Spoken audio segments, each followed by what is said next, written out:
Jaime Lannister felt the keening lament of the wind on the ramparts before he saw the roiling mass of clouds just past the Red Keep. A storm brewed in Blackwater Bay, that gray swirl of sky so taut with tension it reminded him of a drawn crossbow. He could taste the salt in the air even at this distance.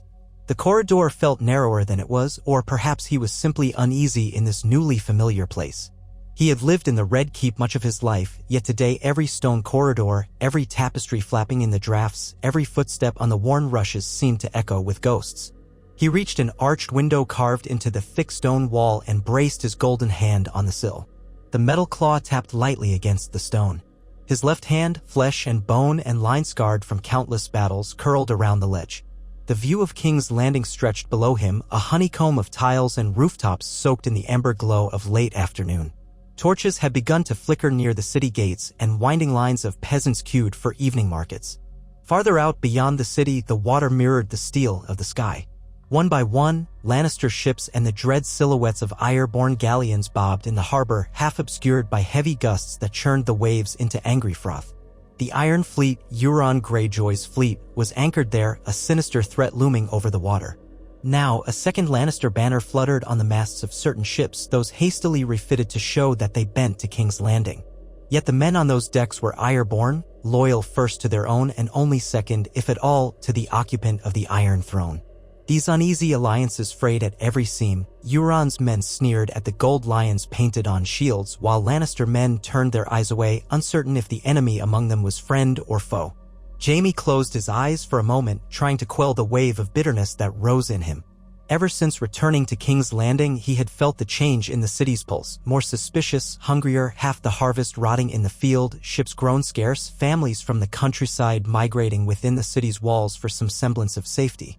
War had battered the Seven Kingdoms for so long it felt like an eternal state, as unchanging as winter in the north. And now Euron Greyjoy had inserted himself firmly at Cersei's side, preening like a crow that had discovered a trove of shining trinkets. Jaime Lannister had suffered enough humiliations in his life, from losing his sword hand to learning that, in the end, the love of his sister did not shield him from her cold calculations. But this, being forced to watch Euron Greyjoy swagger around her throne and speak in hushed, smirking tones, felt like an indignity that even his stoic pride could not endure. He turned his back on the city and made his way toward the throne room. Since the bells had tolled for the day, the grand hall was mostly empty. He could hear the hush of footsteps in distant corridors, the clang of steel on steel where the palace guard drilled in the yard. When he reached the cavernous chamber, Jaime paused. The doors were ajar, revealing the great hall awash in the last pinkish flares of sunset. The iron throne loomed at the far end, built of ancient swords hammered into a monstrous seat. Torches were being lit along the walls. It was all harsh angles and sharper edges, the legacy of Aegon the Conqueror, a monument to the dangerous power of kings. Cersei stood at its base, gazing up at the metal spires she had so fully claimed for herself. She wore a gown of crimson and gold, her hair cropped short around her face in that fierce style she had adopted after her Walk of Atonement. In many ways, her shortened hair made her seem more lethal, more knife-edged, and more determined than ever. Jaime approached her quietly. The soles of his boots seemed to echo in the hush, but she did not turn. He couldn't read her expression from behind, but he recognized the lift of her shoulders, the tilt of her head. She was deep in thought. Maybe she was planning her next move in the game, or maybe she was simply reminding herself of the seat she now commanded and the legacy she intended to carve out in the annals of Westeros. "Admiring your throne, your grace?" he said, letting the slightest trace of irony seep into his voice. She turned, glancing at him from beneath finely arched brows. "My throne. Our throne, Jaime, if you are wise." She lowered her gaze to his golden hand, then lifted it to meet his eyes. "But I sense dissatisfaction. You've been skulking about the Red Keep ever since you returned." He inclined his head. "It's not skulking, merely observing." He let the corners of his mouth twitch in a half-smile that did not reach his eyes. "We have a new ally with a formidable navy, but one that can turn on us at the first sign of opportunity. Euron Greyjoy is not a man we can trust." Cersei sniffed. "Trust? Do you think I trust him? Don't be absurd, Jaime. But for now, we use him. That's all." He took a step closer. He caught her perfume, sweet and spiked with a faint tang of citrus and something floral. "He thinks he can have your hand in marriage." A wry smile curled her lips, a dangerous, almost mocking expression. "Yes, that's what he believes. Did he tell you so?" Jaime recalled the man's boisterous laughter, his reeking stench of sea salt, sweat, and arrogance. He remembered Euron's casual references to bedding Cersei as if it were a foregone conclusion. "He told me a great many things, including how pleasing a queen can be to a pirate king." Cersei's eyes flickered. "Did he now?" She tapped the base of the Iron Throne. Her finger traced the jagged metal with care, for it could easily slice open flesh. "Let him think what he will. He is valuable to me as long as he sails his fleet at my command." Jaime felt his teeth grind. "And if the time comes that he wants to collect his promised reward?" Cersei tilted her head, considering him. "I'll give him what he's earned," she replied softly, an ambiguity there. "And if that becomes too dangerous, there are always alternative paths for traitors." Jaime's hand twitched, wanting to wrap around the hilt of a sword that wasn't there. Perhaps some phantom memory of the Kingsguard uniform, a memory of simpler times, or times he had believed to be simpler, before every vow tangled into a labyrinth of contradictory oaths. He loved her, or he had loved her all his life. The boy he once was, impulsive, brash, dedicated to his sister's every whim, was long buried. Yet her hold over him remained as powerful as a vow sworn in blood. "Cersei," he murmured, "I have never known you to be a woman who shares power. Or shares me." Her lips parted, and a low laugh slipped out. "We are far past the illusions of us. You must know that." Her gaze flicked to his jaw, and for a moment he thought she might soften. Instead, her expression hardened. "If Euron Greyjoy proves a better means to an end, then so be it." A faint shrug. "Though I suspect he's fool enough to try a real challenge for my hand one day. Let him. I'll watch him trip and fall from the steps of the throne itself if I must." Her words struck him with more force than a warhammer to the chest. Something in Jaime's heart cracked at the brazenness in her voice. He had always known Cersei was capable of ruthlessness, but hearing her speak of him as a potential afterthought burned. Still, he kept his face schooled. He had worn that practiced Lannister mask for so many years, a golden shell of indifference when needed. He bowed slightly and said, "Then I'll be sure to keep an eye on our new ally." Cersei only nodded, returning her gaze to the Iron Throne as if Jaime had already faded from the room. He left her alone in the shifting gloom of torchlight. Outside, thunder murmured over the city, a distant threat at first, but building. He made his way to his own quarters, ignoring the stares of guards in Lannister red and gold livery and those in the black and gold of the Queen's Guard.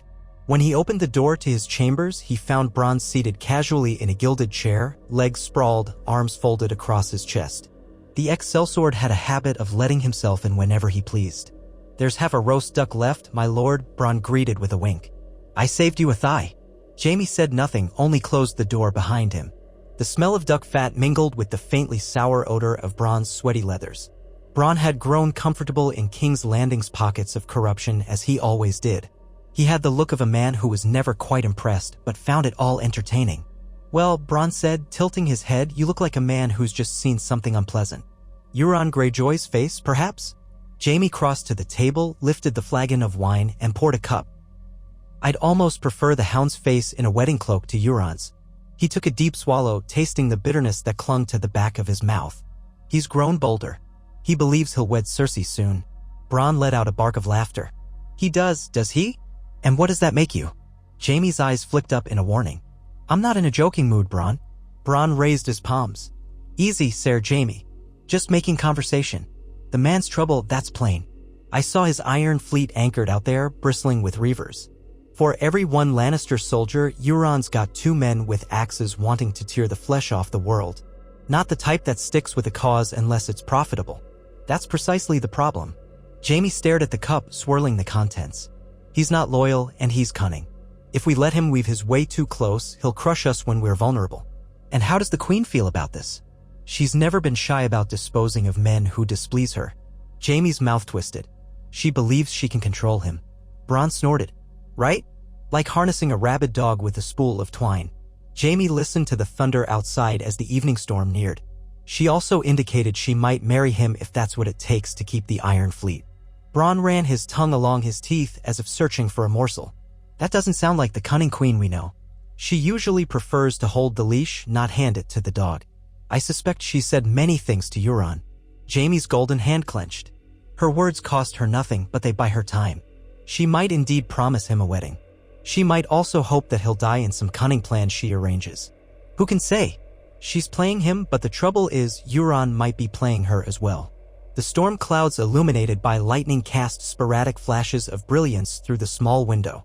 Jaime found himself glancing at that crack of sky, imagining the shifting waves, the ships moored, the men with salt-crusted beards and vicious hearts.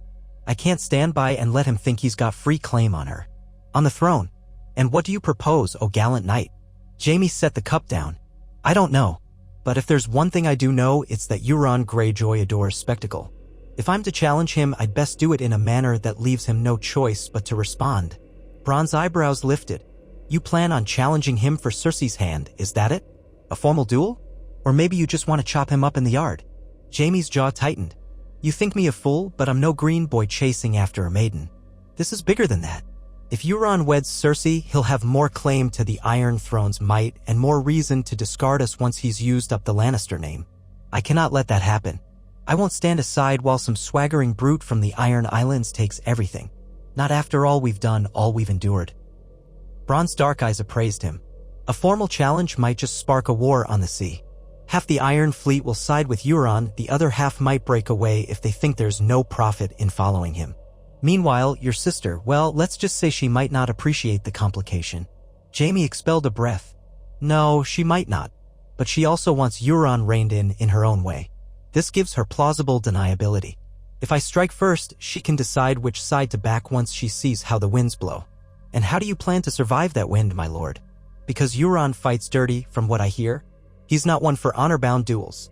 He'll stab you in the back and feed your corpse to the sharks if you give him half a chance. Jaime ran his flesh fingers across the rim of his cup. I still have enough allies in the city. Men who might see me as the rightful shield of House Lannister. Soldiers who served under me for years.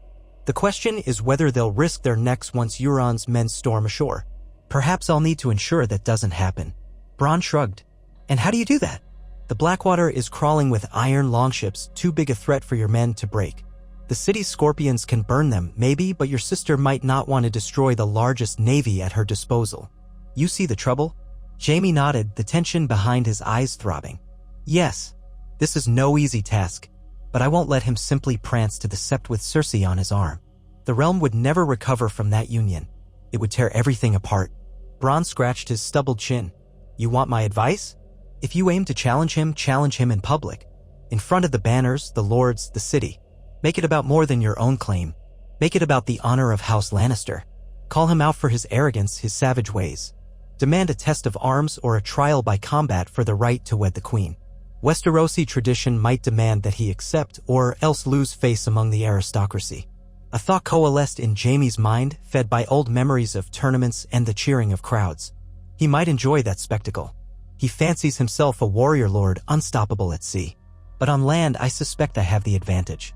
If we hold it in the Dragonbit or the yard of the Red Keep, I know every corner, every vantage. Bronn flashed a crooked grin. Just make sure your fancy gold hand doesn't weigh you down. Word is, Euron's savage, unpredictable. Fight him your way, not his. Jaime picked up his cup and drained it. The taste of bitter wine pulsed through him like a challenge. Then so be it. I will challenge him publicly. And if Cersei so chooses, she can let him slither out of it. But I doubt his ego will allow that. Then we'd best get you ready for some dirty fighting, Bronn said, rising from the chair. Give the man a display of cunning Lannister steel. Did you want me to spread a rumor or two in Flea Bottom that the Queen's lover calls Euron a coward? Jaime smirked, a slight tilt to his lips. Subtlety is not your strong suit, Bronn. Bronn laughed. Never said it was. But all the same, the city's tongues will be wagging by morning. And I suspect Euron will hear about it by midday. Jaime nodded. Do it. And be ready if matters escalate quickly. Bronn saluted with mocking flippancy. Then he breezed out of the chamber as if he'd never been there. Jaime sank into the chair, a swirl of conflict in his chest. His life had led him to so many crossroads, but this one felt uniquely precarious. He poured another cup of wine, ignoring the ache in his stiff wrist beneath the golden prosthetic, and let his mind churn through the possibilities until the storm outside let loose its first torrent of rain. When the rumors began to spread through King's Landing, they took many shapes and flavors. Some said Jaime Lannister called Euron Greyjoy a seal-shagging savage in the back halls of the Red Keep. Others declared Jaime swore by the old gods and knew that no man would claim the queen's bed but him. Still others insisted Jaime planned to burn the Iron Fleet if Euron set one foot in the royal bedchamber. Each rumor carried a kernel of challenge, and each found the eager ears of sailors, stable boys, and merchants alike. Before morning's end, the city buzzed with anticipation. The bells struck midday, and Jaime stood upon the dais in the great hall, flanked by 2 Lannister guards. He wore his gleaming armor minus the helmet, though the white cloak of the king's guard was nowhere in sight. This was a personal matter. If he succeeded, it would also be a political matter, but for now, the illusions of neutrality were cast aside. The golden lion of House Lannister adorned his breastplate, and though he found the weight of his armor strange against the anchor of his prosthetic, he had practiced enough that his movements were as fluid as they could be. Cersei sat upon the Iron Throne. Regal, inscrutable, her face a porcelain mask. She wore a black gown trimmed with gold, and her posture radiated authority. Only her eyes betrayed a spark of intrigue at what might unfold. Euron Greyjoy stood before the throne, dressed in high-collared black leathers that glistened faintly as if rubbed with some glossy oil. His cloak was black as well, lined with the silver crest of the Kraken. He wore a dagger at his hip, and though he was not armed with a longsword, Jaime doubted the man needed one to incite violence. Euron's sly grin made Jaime's stomach turn. The reek of salt and sweat clung to him even at a distance, or maybe Jaime merely imagined it. The hall was not packed, for the announcement had been arranged in haste, but enough lords, knights, and courtiers were in attendance to witness what was certain to be a show. Torchlight flickered across the mosaic floors, lending a wavering, uncertain quality to the assembled scene. Jaime took a single step forward, his voice echoing through the vaulted space. Euron Greyjoy, Lord Reaper of Pike, I have heard your boasts. You claim the Queen's hand is yours for the taking. Euron's chuckle rolled across the space. Have you heard them? Good. I meant for you to hear them. And I notice you're wearing your fancy lion's armor today, Kingslayer. Got something to prove. Jaime let the insult pass. I do, in fact. I mean to prove you have no right to claim Cersei as your wife. Not while I live? Euron spread his arms in mock surrender. Well, did you leave your balls in the snow when you ran from the north? Or did your dear sister keep them in a golden box? Because from where I stand, you're just a glorified bodyguard who lost his best hand for swordplay. A ripple of shock ran through the observers at that jab. Jaime felt the flash of anger beneath his breastplate, but he forced himself to remain calm. Mock my hand all you want. It's more than enough to deal with a pirate who thinks to style himself a king. Euron's grin broadened. I am a king of the Iron Islands. But I'm feeling generous. Challenge me if you wish. I'll make it quick for you. Jaime had expected such bravado. He raised his voice so all could hear. By the old customs of Westeros and in the sight of gods and men, I challenge you to trial by combat for the right to court the queen. If I defeat you, you will renounce your claim. If you defeat me, he paused, his jaw clenching at the mere thought. Then the path is yours. A hush fell. The courtiers shifted, eyes darting between Jaime and Euron. Cersei's face remained unreadable, but Jaime sensed she was carefully weighing the consequences of this moment. Euron, for his part, cackled. Trial by combat, is it? That's a fine relic of the first men. I've had my fill of them. He rubbed the stubble at his jaw. But if you want to dance, who am I to deny the Kingslayer's last waltz? I accept. On one condition. He turned his gaze to the throne. That the fight be held at the harbor on a floating platform so that the sea can watch us. Or are you afraid of a little salt spray, Jaime? Jaime stiffened. The sea was Euron's domain, but refusing might look weak. He swallowed the dryness in his throat. Very well. A floating platform if her grace approves. He lifted his gaze to Cersei, who studied them both as if deciding which venom to slip into which chalice. At length, she inclined her head with regal deliberation. Then it is done. Tomorrow at midday. Let the realm see who would stand for me and who will fall. The victor shall have the rightful claim to my hand. She leaned forward slightly, her lips curving in a cool smile. Or at least, that is how the story will be told. In the hush that followed, a flicker of satisfaction crossed Euron's face. Jaime felt his heart pound with the finality of it. The lines were drawn. He had challenged Euron Greyjoy before the realm. There would be no turning back. News of the impending trial by combat spread through King's Landing like wildfire fanned by storm winds. By nightfall, the taverns buzzed with speculation. Would Euron fight with axes or swords? Would Jaime's golden hand be a hindrance or an advantage if fitted with a device? Merchants sold tokens of fortune, carved lions or painted krakens as gamblers placed wagers on which man would walk away. Some whispered that the queen might simply have them both killed if it suited her. Jaime spent the night in restless preparation. Bronn and a few loyal guards assisted him as he practiced footwork, sword strikes, grappling moves. He tested the modifications to his golden hand, a small ridged attachment that might catch the blade of an opponent. When he'd first lost his hand, that emptiness had swallowed him in despair. Over time, he'd adapted. He'd never be the swordsman he once was, but he had cunning and experience enough to hold his own if the fight was on fair ground. But the fair ground was, in fact, a floating platform built hastily by carpenters who labored through the night. The platform bobbed near the harbor's edge, just off the piers where smaller boats usually moored. By morning, a throng of onlookers had gathered. The day dawned gray, though the sun struggled to break through the tail end of the storm clouds. The wind carried the tang of brine, and gulls circled overhead, squawking in anticipation of whatever scraps might be thrown into the water. City guards kept the crowd at bay on the piers, clearing space for the queen's retinue. Cersei arrived in a gilded litter, escorted by Lannister soldiers. A raised dais had been constructed on the pier itself, with a canopy to shield her from the elements. From there, she would watch the combat. The sight of her, dressed in the black and gold, brought a surge of conflicting emotions in Jaime. He had once believed she was the only person in the world who truly loved him. Now, he recognized that love for the poisonous tangle it was. Still, here he stood, prepared to fight for her. Or at least to stop Euron from claiming her. Euron arrived by a small skiff that rowed out from one of the Iron Fleet's monstrous war galleys. He stood at the prow, arms crossed, smirking as if the day was a trifling game. His black leathers were replaced by scaled armor, dark and shimmering like wet onyx. A pair of wickedly curved axes hung at his belt. A narrow plank led from the pier to the floating platform, which creaked and dipped with every shift of weight. Jaime removed his cloak, leaving only his armor. He tested the lacing of his sword scabbard, ensuring it wouldn't catch. Bronn hovered nearby, whispering final words of advice. Jaime nodded, though his mind already buzzed with the mental calculation of how to stay balanced on the swaying surface. Cersei's voice cut through the murmurs. The combatants will step forward. May the gods old and new judge them. Jaime carefully walked the plank onto the platform. Beneath his boots, the wood gave and rose with the gentle push of the tide. He drew a steadying breath, trying to find a stance that balanced him.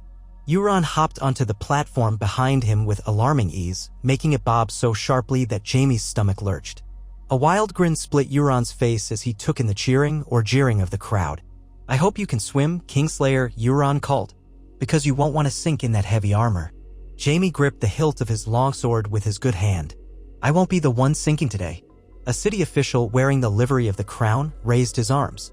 Ser Jaime Lannister of House Lannister stands in trial by combat against King Euron Greyjoy of the Iron Islands. The dispute, the right to wed Queen Cersei of the Seven Kingdoms. He turned to Jaime. Do you, Jaime Lannister, swear upon your honor that this fight is for a just cause and you submit to the judgment of gods and men? Jaime nodded. I do. Then the man turned to Euron. Do you, Euron Greyjoy, swear upon your honor that this fight will be conducted in truth and you submit to the judgment of gods and men? Euron spat into the water. I swear. Let's get on with it. A horn blew. The crowd hushed, then erupted in a cacophony of shouts. Jaime advanced cautiously, drawing his longsword, the steel glinting in the watery light. Euron unhooked his twin axes and spun them experimentally, the edges curved and razor-sharp. Jaime circled. The platform's movement was disorienting, but he tried to let it guide his steps. Euron lunged first, an axe slicing toward Jaime's midsection. Jaime parried with a swift stroke, steel meeting steel in a shriek of metal. The impact jarred his arm, but he held firm.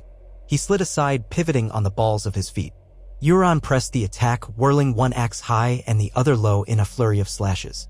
Jaime parried one, blocked the other with his golden hand. Sparks flew as the axe bit into the gilded metal, leaving a deep gouge. Jaime grimaced. The man was strong and unrelenting. But Jaime had faced worse odds before. He drove forward, forcing Euron to take a half-step back. The platform rolled with emotion and water splashed up between the gaps of the boards. On the pier, Jaime heard someone shout his name. Whether in fear or support, he couldn't tell. His world narrowed to the ring of steel, the grunt of breath, the smell of salt and sweat. Euron's grin never wavered as he pressed a brutal overhead strike. Jaime raised his sword to meet it, but Euron twisted at the last moment, hooking Jaime's blade with one axe and raking the other across Jaime's flank. Sparks flew against the plate, the force of the blow staggering Jaime. He cursed under his breath, feeling the reverberation in his ribs.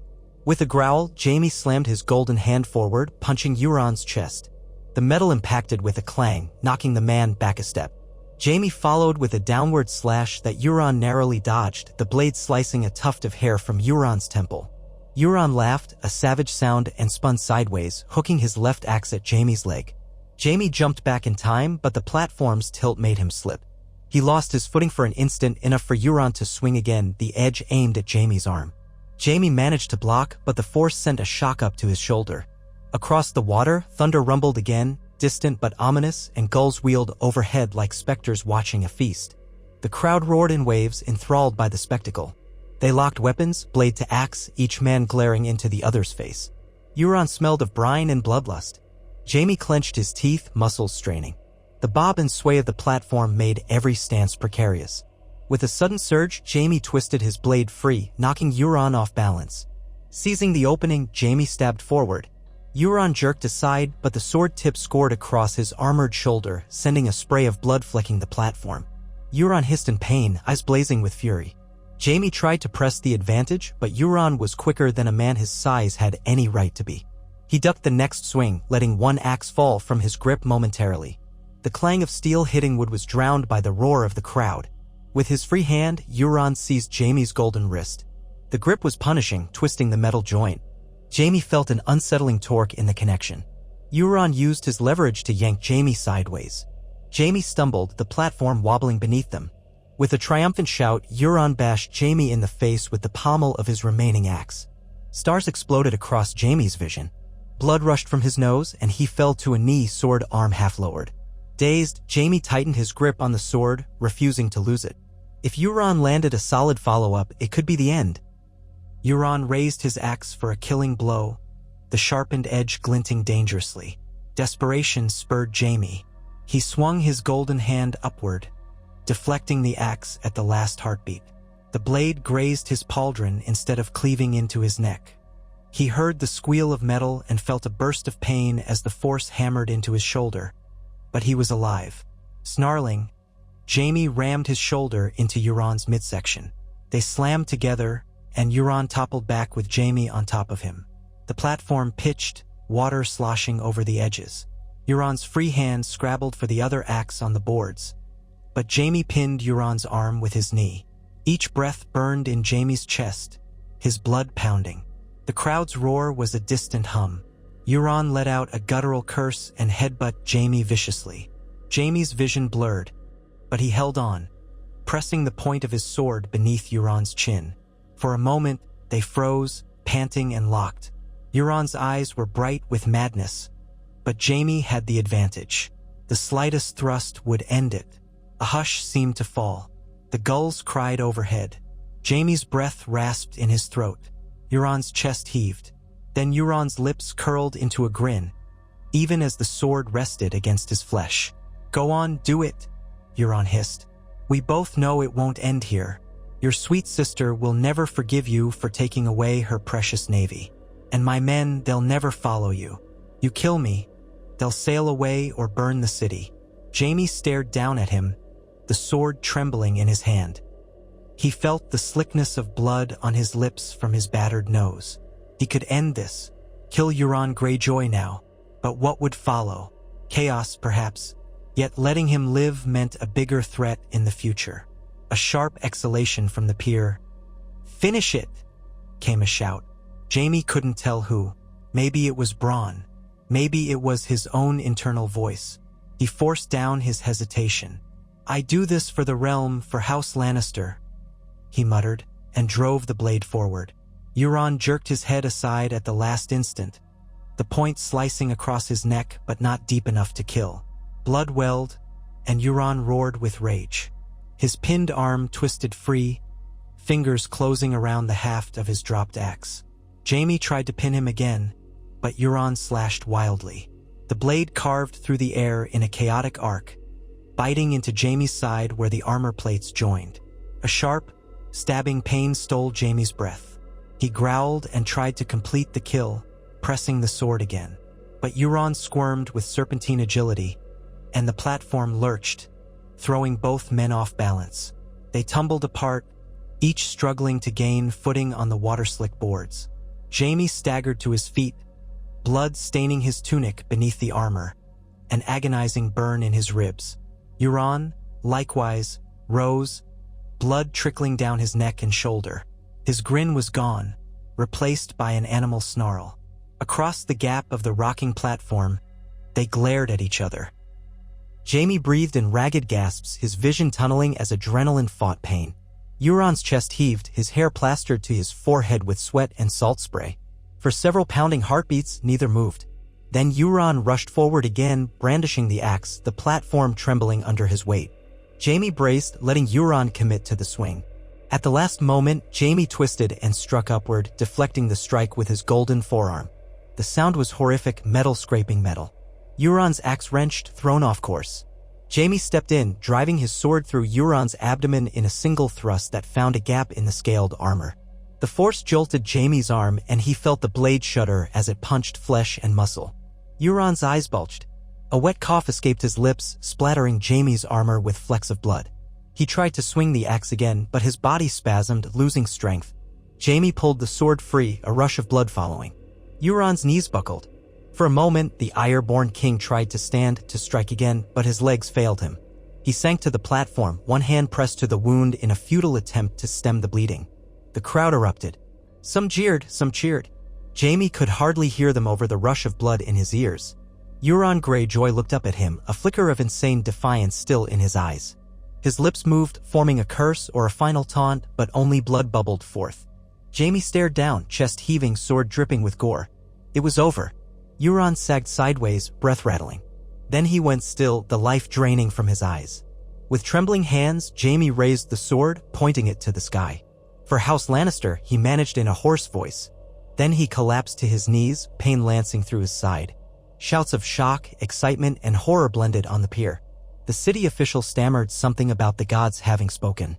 Jaime's vision dimmed around the edges, and he tasted salt and copper. He forced himself not to topple over. This victory might turn to ash if he showed too much weakness now. He heard Bronn's voice amid the clamor, and then guards were hauling him off the platform, supporting him as they guided him back along the plank to the pier. The last thing he saw before the waves of darkness claimed him was Cersei rising from her seat, her expression strangely cold and triumphant at once. Jaime's dreams were a tumult of memory and nightmare. He floated through shards of recollection, the day he had lost his hand, the look on Tyrion's face when they parted ways, the throne room when he was still a Kingsguard in gleaming white. He saw a shadow in the shape of a kraken writhing in black water. Then he felt himself sinking, drowning. A wave crashed over him, and he heard Cersei's laugh in the darkness. He awoke in a warm bed, somewhere in the Red Keep. The first thing he noticed was the persistent ache in his side, bandaged and stitched. The second was the dull ache in his face. He gingerly touched his nose, likely broken. A dull pounding in his skull made it hard to focus. Gradually, the room sharpened into view. A fire crackled in the hearth, bathing the walls in a dancing glow. A single window revealed a sliver of gray sky. Night or day? He couldn't tell. A city maester hovered nearby, checking salves and bandages. Bronn leaned against the wall, arms folded. "You're awake," the maester observed unnecessarily. "Be still, Ser Jaime. Your wounds are healing, but slowly." "How long?" Jaime forced out, his throat raspy. 2 days, Bronn said, pushing off the wall. "You lost a fair bit of blood on that floating plank. Enough that we had to carry you off in front of half the city. But it's done. Euron Greyjoy's dead." Jaime let out a breath that felt like a lead weight leaving his chest. "And his fleet." Bronn grimaced. "That's complicated." News spread quickly. Some of the Iron-born aboard the ships declared they would not follow a queen who condoned the murder of their king. Others decided to bend the knee to keep from being hunted down. Now the Iron Fleet is fragmented, some of them having weighed anchor and sailed off. My guess is half the ships remain in the harbor. The others might be heading back to the Iron Islands or planning some brigandry around the coast. Hard to say. Jaime felt a pang. This was the crisis he had feared. "So we've lost the Iron Fleet?" Bronn shrugged. "Maybe not entirely. Enough ships remain that we can still claim some naval strength. Qyburn's been parleying with the Iron-born captains, along with your sister's men. They're forging deals, pay, plunder, pardons, you name it. Seems some are more than willing to accept a new arrangement if the gold is right." A sour taste filled Jaime's mouth. So it was all for this? A handful of ships? Bronn's expression softened. It was also for your own pride, if we're being honest. Couldn't let Euron remain at the Queen's side. Not with his ambitions. You did what you had to do. And the city's praising you for it, mostly. The ones who aren't praising you are cursing your name, but hey, that's King's Landing for you. Jaime let his head fall back against the pillows, exhaustion tugging at him. The maester fussed with the bandages at his side. You'll need more rest, the old man intoned. And you must avoid strenuous activity if you wish to recover. Jaime managed a humorless laugh. I'll try. Then he turned to Bronn. What of Cersei? Bronn rubbed the bridge of his nose. She's declared you champion, said she respects the outcome of the trial by combat and that Euron's attempt to claim the throne by force was proven false. Her official stance is that you saved the crown from a pirate's treachery. She hasn't visited you, though. That last part stung more than Jaime cared to admit. He closed his eyes. I see. There's more, Bronn added. With Euron gone, the question of her marriage is still in the air. But your sister is cunning. She's invited several lords to King's Landing for negotiations. Some say she might wed one of them to solidify an alliance. Jaime's eyes snapped open. After all this, she still means to. Bronn cut him off gently. You challenged Euron for her hand, You won. But we both know it was never so simple. She hasn't openly said she'll marry you. In fact, she's always got a new scheme. Word is, she's leveraging these lords for their armies, their gold. She might not ever intend to follow through. Or maybe she does. That's your sister for you. A cold realization swept over Jaime. He had risked his life, spilt blood, ended a threat. And still, Cersei was playing the game, calculating alliances and potential grooms like pieces on a Sivas board. He wasn't sure if he felt more anger or resignation. So be it, he mumbled. If Euron's no longer a threat, that's enough. Bronn pursed his lips. I suppose so. At least you're still breathing. That's more than can be said for the pirate. The maester placed a cup of bitter-smelling concoction near the bed. Drink this. It will help with the pain and let you rest. Jaime eyed it, then took a sip. The taste was foul, but the ache in his ribs and head demanded relief. He sank back, letting the mixture draw him into a hazy half-sleep. The last thing he heard was Bronn's voice. Rest now, Jaime. The next storm is always around the corner in this cursed city. When Jaime next woke, the sky through the window was a golden hue, indicating late afternoon or early morning. His body felt stiff, but the pain had dulled to a more manageable throb. He struggled to sit up, and the maester was there again, adjusting pillows. If you persist in resting, Ser Jaime, your wounds should heal well enough for you to walk about soon, the maester said quietly. Jaime only nodded. He wasn't sure if he wanted to walk anywhere. He felt strangely hollow, as though the fight with Euron had carved something out of him. He pressed his flesh hand to his side, feeling the bulky bandage. A soft knock on the door drew his attention. The maester moved to open it, and in stepped Qyburn, the pale, soft-spoken man who had once been a disgraced maester. Now he was the Queen's master of whispers, or so it was rumored. He carried a small package under one arm. Ser Jaime, Qyburn greeted with a polite dip of his head. I trust your recovery proceeds? Jaime narrowed his eyes. It proceeds. What do you want? Qyburn smiled thinly. I come with news from the harbor. Enough Iron-born captains have agreed to remain under the royal banner, so the Iron Fleet is not entirely lost. Her Grace wishes you to know that your demonstration of martial prowess has strengthened the crown's position. Jaime's lip curled. Not so strong that half the fleet didn't sail away.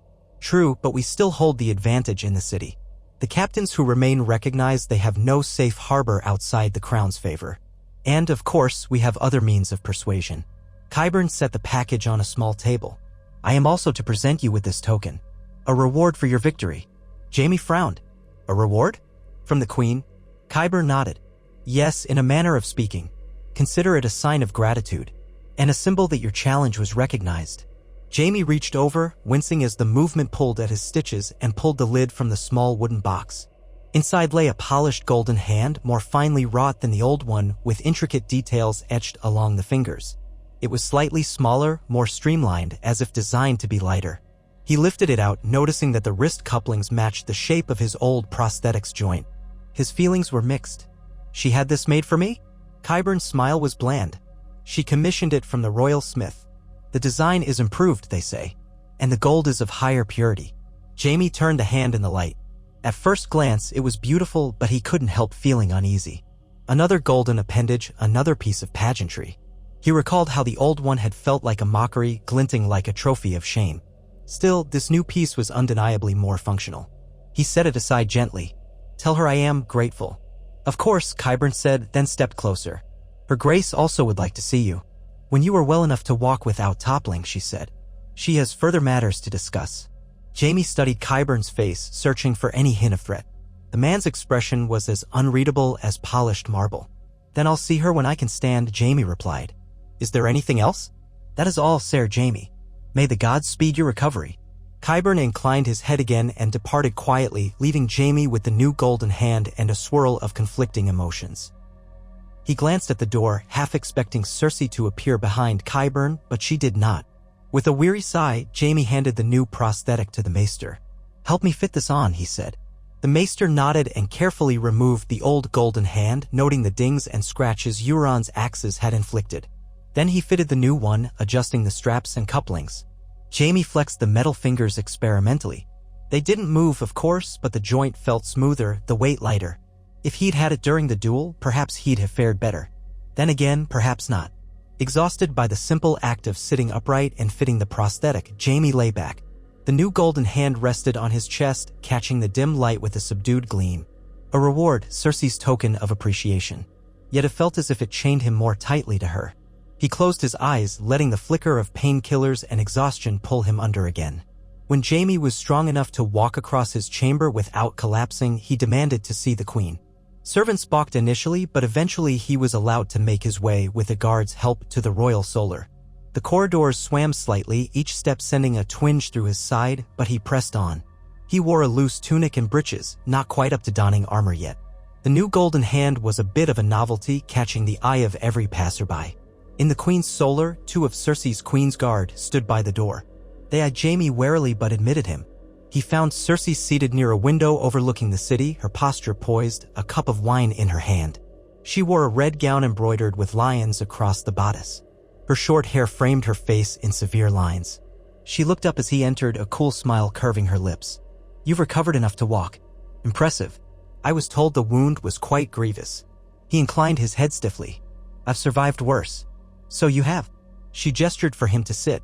He lowered himself into a chair opposite her, the window's light painting her in a halo of late afternoon glow. She studied him, her gaze drifting to the new golden hand. "Does it fit well?" He flexed the wrist coupling. "Better than the old one."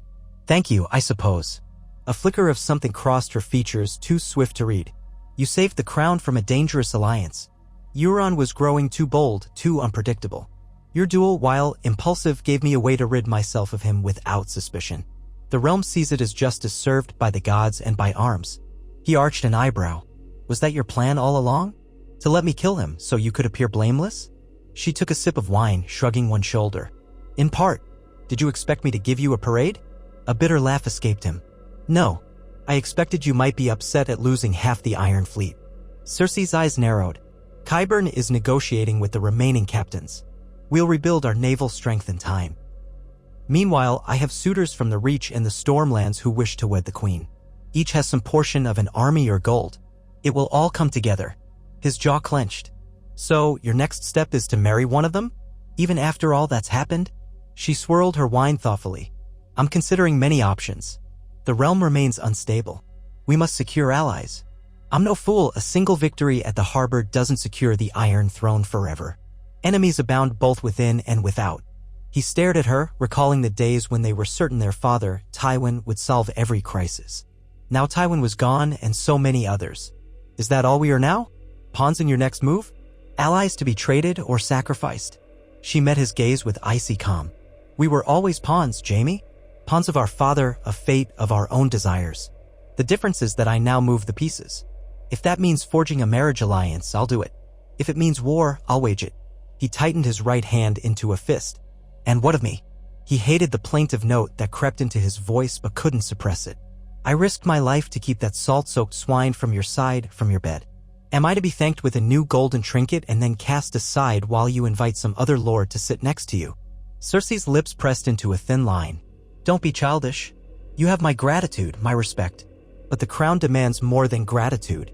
The 7 kingdoms must be held by alliance, not by one man's sword. Or do you think we can hold it alone, with half the realm in flames and the north stirring with talk of independence? He said nothing for a moment, just stared at her. The woman he had loved since youth seemed more distant than ever, yet he could still feel that magnetic pull that had always bound them. Then what was the point? Why challenge Euron? Why not let him think he had you if you're just going to wed some other High Lord anyway? A spark of anger flashed in her eyes. Because Euron was dangerous. He wanted to be more than a consort. He wanted to subjugate me, to wield the Iron Fleet as a cudgel against anyone who opposed him. I would not be ruled by him. Nor would I let him claim me as some salt wife. He needed to be disposed of, and you provided the means. Anger flared in Jaime's chest. You used me. She stood, setting the wine aside. We use each other, Jaime. Always have, always will. Don't pretend otherwise. Her tone softened slightly. Did you not want him gone? Did you not want to kill him yourself? You were not some unwitting child in this. He opened his mouth, but the words stuck in his throat. She was right, in a twisted way. He had wanted to kill Euron for his pride, for his jealousy, for the realm. And what about us, then? He asked quietly, the vulnerability in his voice betraying him. Cersei's gaze flickered, and for a brief moment he saw the woman he remembered. The one who had once clung to him in the darkness, whispering that they were the only 2 people in the world that mattered. Jaime, she said softly, stepping closer. She lifted a hand, touching his face gently. Her fingers brushed his cheek, and he felt the warmth of her skin, the familiarity of her scent. For an instant, he thought she might truly care, might truly remember what they had once been to each other. Then her hand fell away, and she said, we do what we must for House Lannister. And for the crown. That is all. He felt a pang deep inside, a hollowness where love had once burned. So you'll marry someone else? If I must, she said, voice turning cold again. But you are still my brother, still my champion. You have a place here, Jaime, as you always have. A bitter laugh caught in his throat. He wanted to tell her to go to hell, to spurn her manipulations and walk away.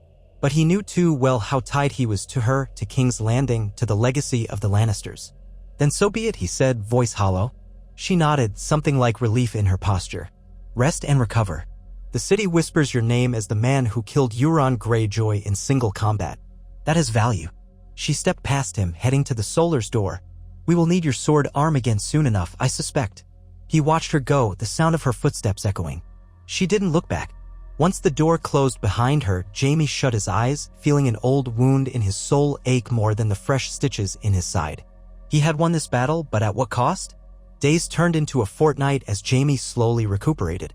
He walked the corridors of the Red Keep, bearing the stares of courtiers and guards. Some bowed in respect. Others looked at him with uncertainty or fear. Word had it that the Iron Fleet's remnants had begun patrolling the waters near Blackwater Bay under Lannister banners. An uneasy peace settled over King's Landing, overshadowed by the knowledge that a larger war might be brewing somewhere on the horizon. Cersei held court often, meeting with lords and envoys. Jaime attended a few sessions, standing to the side, wearing the gilded breastplate that proclaimed him a Lannister, not a Kingsguard. His side still twinged, but the bandages were smaller now and he could move more freely. He caught whispers of speculation about the Queen's suitors, Lord Celtigar, Lord Tarly, even a distant cousin from Casterly Rock. All had apparently come to parley. None seemed to have captured her immediate favor, though. She teased them all along, collecting promises of troops and gold. Some nights, Jaime took lonely walks along the battlements, watching the flickering lights of the ships in the harbor. He thought of Euron's face as he died, the hot gush of blood over the platform. He thought of the men who had sailed away, scattering to the corners of the narrow sea. Had he truly protected the realm, or merely ignited another conflict that would come back to haunt them? He found himself in the training yard one afternoon, picking up a practice sword for the first time since the duel. Bronn arrived shortly after, leaning on the fence. You look like you've got a ghost chasing your shadow, Bronn observed. Jaime gave a half shrug, testing a few swings with the wooden blade. His golden hand clanked softly, and he adjusted his grip with the left. Maybe I do. Bronn stepped into the yard, picking up another practice sword. Fancy around? I'll take it easy on you. Jaime snorted. You always say that. Then you try to crack my ribs. They crossed swords, the wooden weapons striking with a muffled thump. Jaime felt the strain in his side but pushed through it. Bronn tested his reflexes with jabs and overhead swings, forcing Jaime to pivot and block. Bit by bit, Jaime rediscovered the rhythm of swordplay, even with the new prosthetic. After a time, they paused, sweat dripping. Bronn leaned on his sword. "So, you planning to stick around and watch your sister tie the knot with some pig-nosed lord? Or do you have bigger ambitions?" Jaime frowned. "I'm not sure. Cersei has always been cunning. She might never marry any of them, just keep them on a hook. I'm tired of the games, Bronn." Bronn shrugged. "Then walk away. There's a whole wide world out there, bigger than King's Landing. You could claim Casterly Rock for yourself, set up with a nice highborn lady who doesn't scheme quite as much, or buy a ship and sail east. Find out if the rumors of dragons in Slaver's Bay are true." Jaime let out a rough laugh. "Leave Cersei on the throne with half the realm in chaos? I can't do that." "Says who?" "Says my sense of duty. Or guilt. Take your pick. I can't just abandon the city." Bronn clucked his tongue. "You're addicted to that woman, you know. She'll be the death of you if you're not careful." Jaime scowled, turning away. "I know what I'm doing." But did he? A pang of uncertainty gnawed at him. He tightened his grip on the practiced sword, but the wooden hilt offered no answers. Weeks slipped past. Jaime attended the Queen's side, often silent, sometimes voicing opinions on military matters.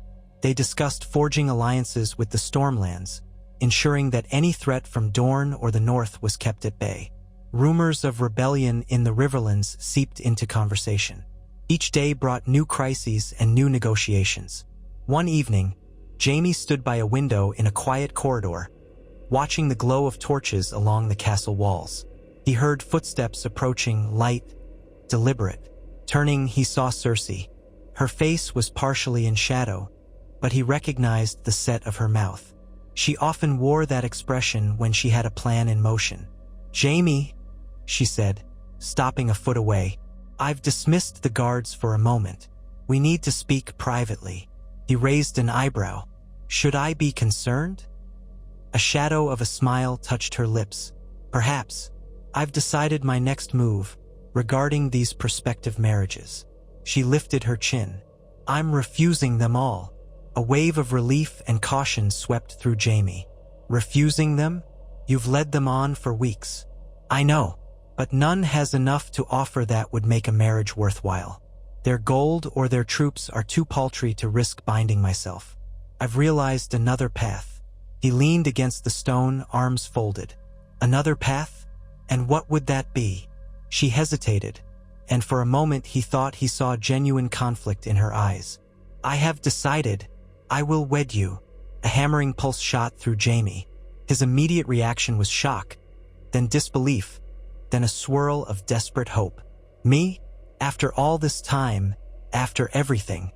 "Yes," she said, her tone steeled. "You fought for my hand and you won. Let the realm see it. Let them speak of the rightful union of House Lannister. A single, unbreakable front." He paused, searching her gaze. "Are you certain? This will anger some lords, scandalize many. Brother wed to sister, it's not done openly. And after Euron's death, many will suspect you of orchestrating the entire charade." She lifted her chin in defiance. "Let them suspect. They already whisper it in their cups. Better to solidify our power openly than cower in secrecy. Our father once said the lion does not concern himself with the opinions of sheep." Jaime's mouth felt dry. He had once yearned for this, dreamt of a world where they could stand together without subterfuge. Yet so much had changed, he had changed. "Why now? What changed your mind?" Her gaze flickered over his face, his golden hand. "Because every alternative is weaker.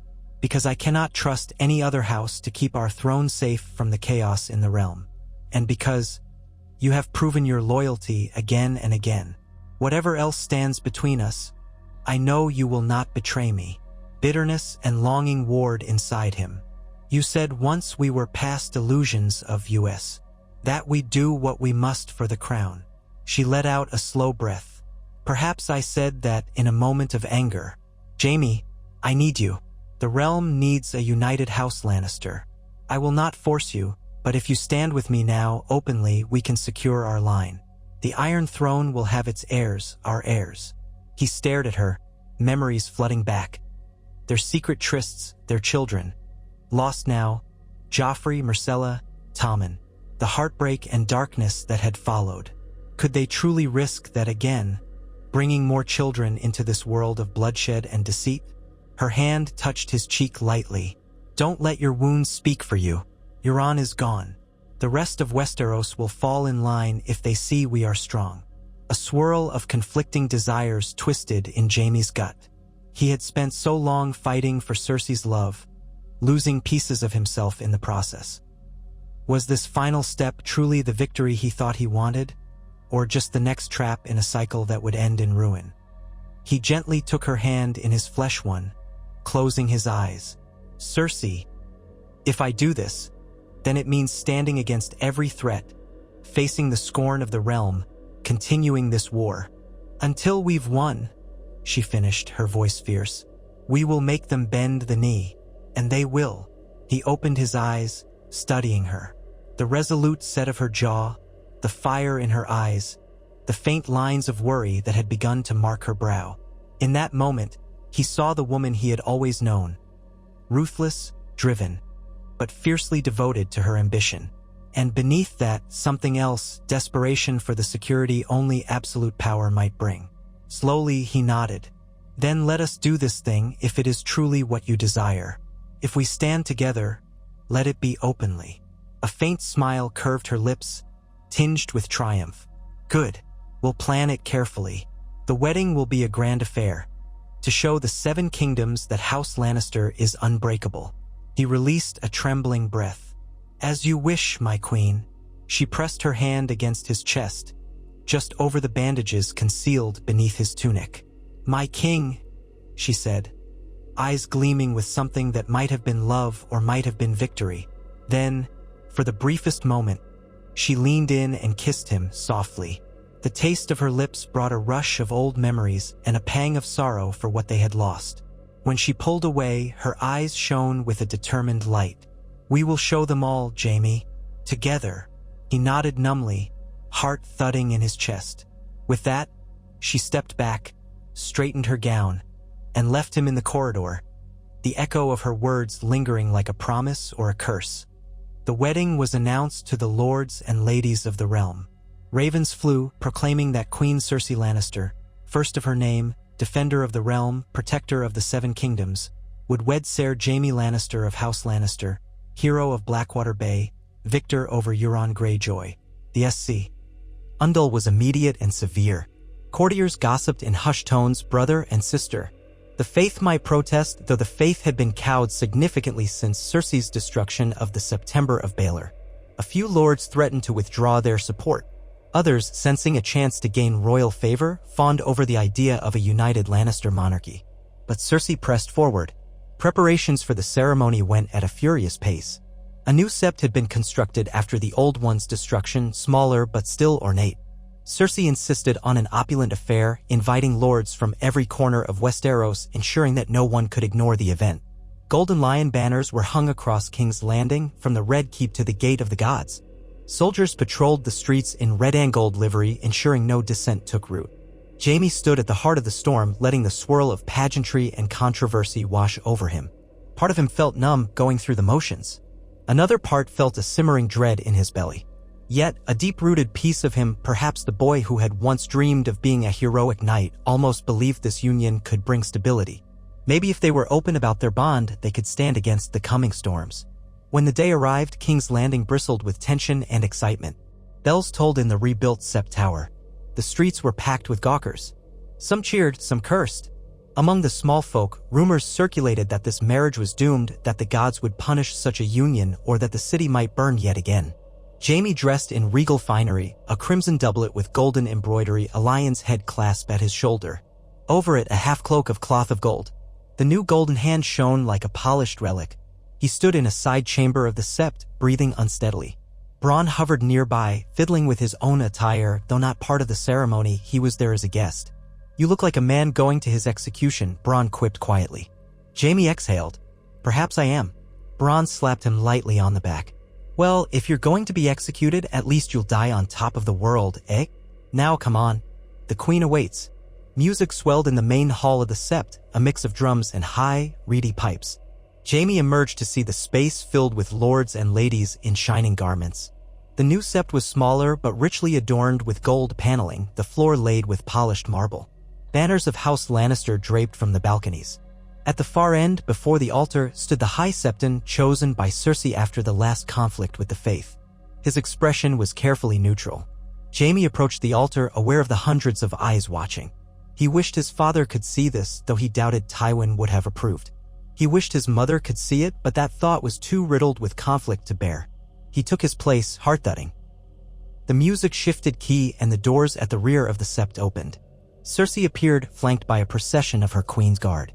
She wore a gown of Lannister red with golden lions embroidered along the sleeves, the train rippling behind her. On her brow rested a thin gold band set with a single ruby. She walked slowly, regally, her chin held high, ignoring the gasps and murmurs from the crowd. Jaime watched her approach, feeling a strange pang in his chest. She looked every inch the queen, stern, powerful, beautiful in a hard, glittering way. As she drew near, her gaze met his and he saw the fierce determination within her. She took her place at his side and the music subsided. The High Septon cleared his throat, reciting the words of the wedding rite. Jaime barely registered them. His side ached faintly, a reminder of his recent wounds, and his head felt light. The incense smoke curled around them, giving the scene a dreamlike haze. When it came time to pledge vows, Jaime swallowed. He spoke the words in a clear voice, promising to protect, to honor, to stand beside her. He wondered if the gods flinched at such a vow between siblings. Cersei repeated her vows, her voice unwavering. The final words echoed in the vaulted space, and then they were pronounced man and wife, king and queen of the Seven Kingdoms. Applause erupted in the sept, scattered at first, then swelling to a forced enthusiasm. Some lords and ladies clapped vigorously, no doubt seeking the queen's favor. Others clapped mechanically, eyes carefully blank. Jaime turned and Cersei lifted her face to him. He bent and kissed her, the taste of her lips both familiar and alien. The crowd cheered louder. The bells rang out again, sending peals across King's Landing. In that moment, Jaime felt the weight of the city's gaze, the realm's eyes upon them.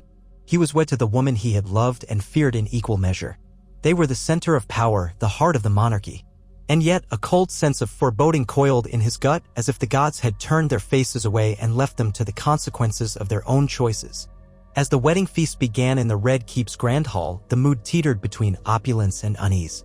Cersei and Jaime sat on matching thrones at the dais, her crown glinting in the torchlight, his newly forged crown smaller but bearing the lion sigil resting on his golden hair. Servants scurried with trays of spiced wine, roast boar, fruit tarts. Minstrels plucked strings, singing bawdy ballads revised to flatter House Lannister's new union. Jaime lifted a cup, feigning a confident smile. His side throbbed from hours of standing and greeting guests, but he forced himself to maintain composure. Cersei displayed the mask of a regal queen, though her eyes darted occasionally, taking the measure of lords who might still question this marriage. Lord Tarly approached at one point, bowing stiffly. "Your graces," he said. "May the Seven bless this union." His tone was carefully measured, the posture of a man who had once challenged the crown but now saw no choice but to submit. Cersei thanked him coldly, and Lord Tarly retreated. Shortly after, a messenger entered, whispering something to Qyburn. Qyburn nodded, then leaned in to speak quietly to Cersei. A flicker of tension crossed her face, but she smoothed it quickly. She took a long sip of wine, then murmured something back. Qyburn departed. Jaime noticed the exchange. "Trouble?" he asked in a low voice.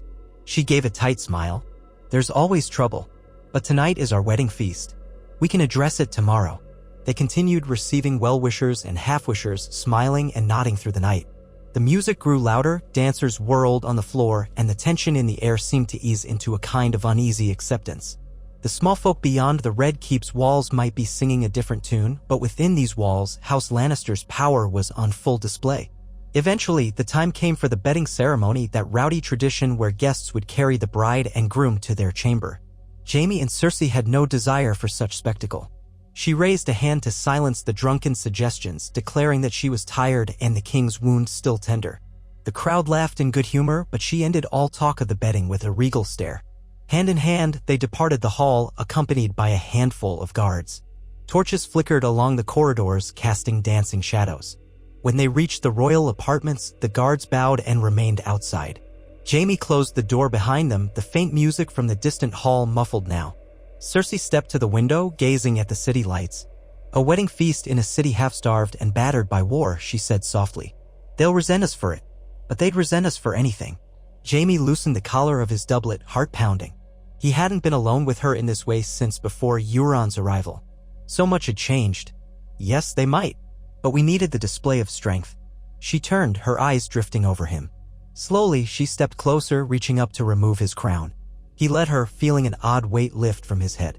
She set the crown aside, then took his golden hand in hers, examining the polished metal. A king with a golden hand, she mused. Father would have found it appropriate. Jaime gave a short laugh. He'd have found it an abomination, us marrying. She shrugged. He once wanted me wed to Rhaegar Targaryen. Now that would have been an abomination in a different way. At least this union keeps the throne firmly in House Lannister. Jaime's throat tightened. And what about love? The word felt small, almost childish. Her gaze flickered with something unreadable. Love? She touched his cheek softly, the moment thick with tension. I loved you once with the passion of a girl who thought the world was ours alone. Perhaps I still do, in my own way. Before he could respond, she moved closer, slipping her arms around him. He felt the warmth of her body, smelled the faint rose perfume in her hair. His heart thudded unevenly. For all the bitterness, the doubts, the darkness between them, he still wanted her. The memory of their younger selves, stealing moments in hidden corners, flashed in his mind. She pressed her lips to his, and for a time he lost himself in the heat of that kiss. The feel of her, the taste of her, stirred old hunger.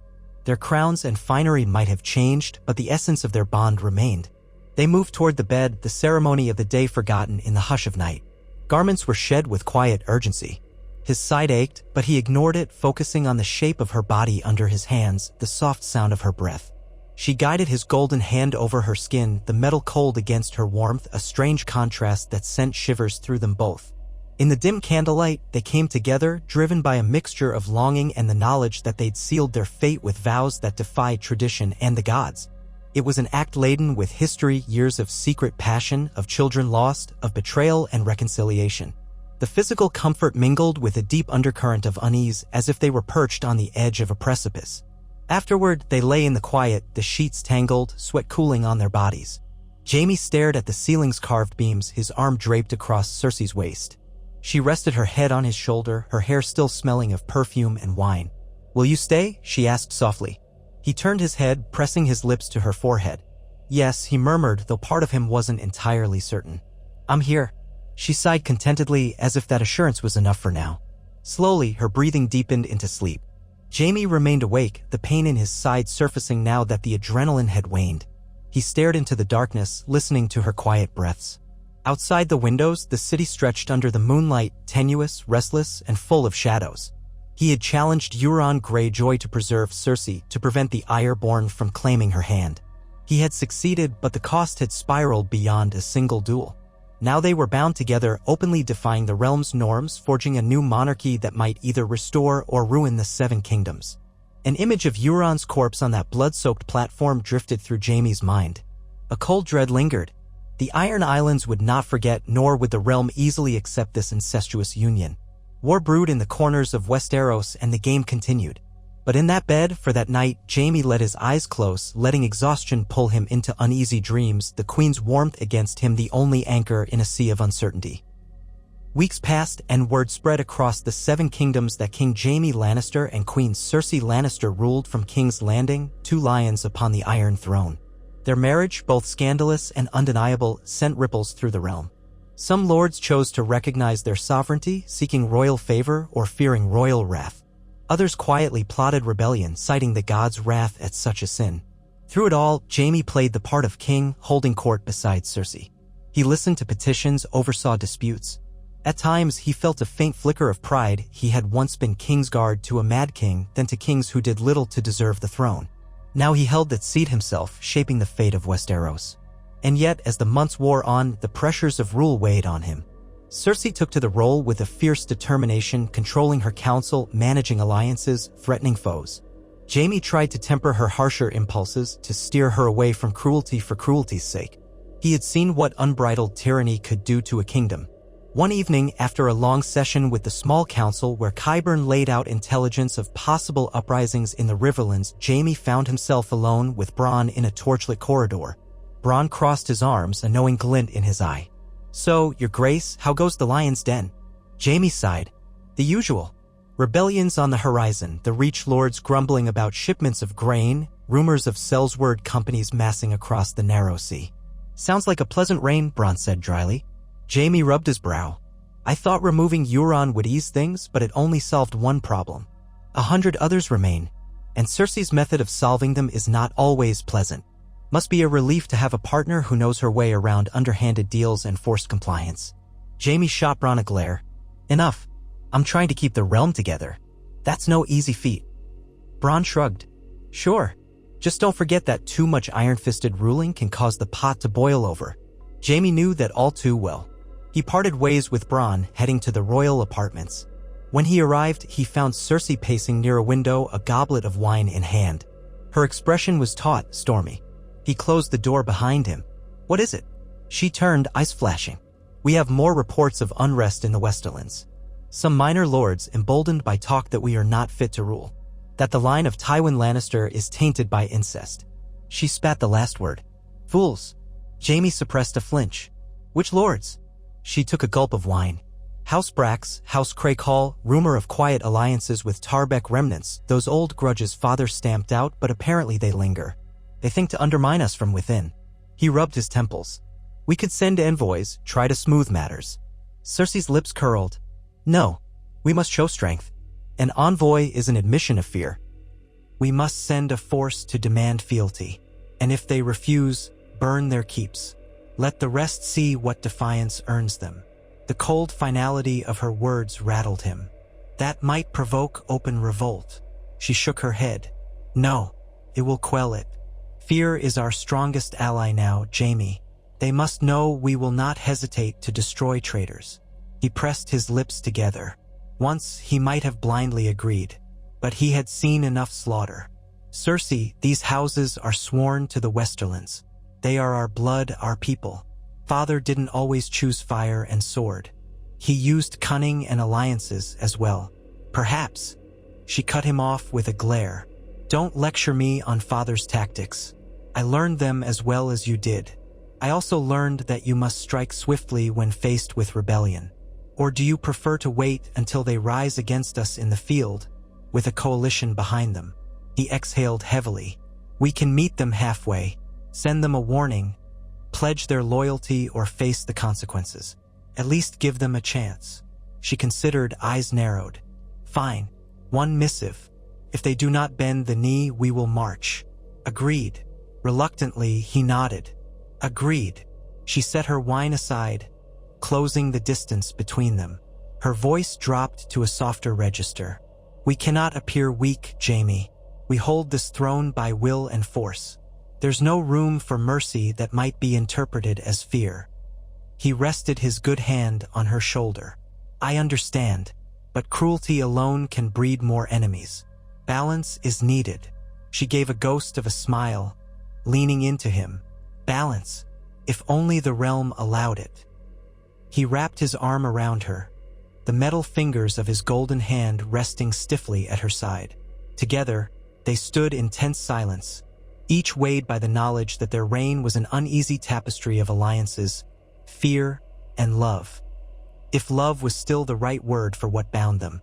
Outside, the wind moaned along the parapets of the Red Keep, carrying the scent of salt and the lingering stench of old battles.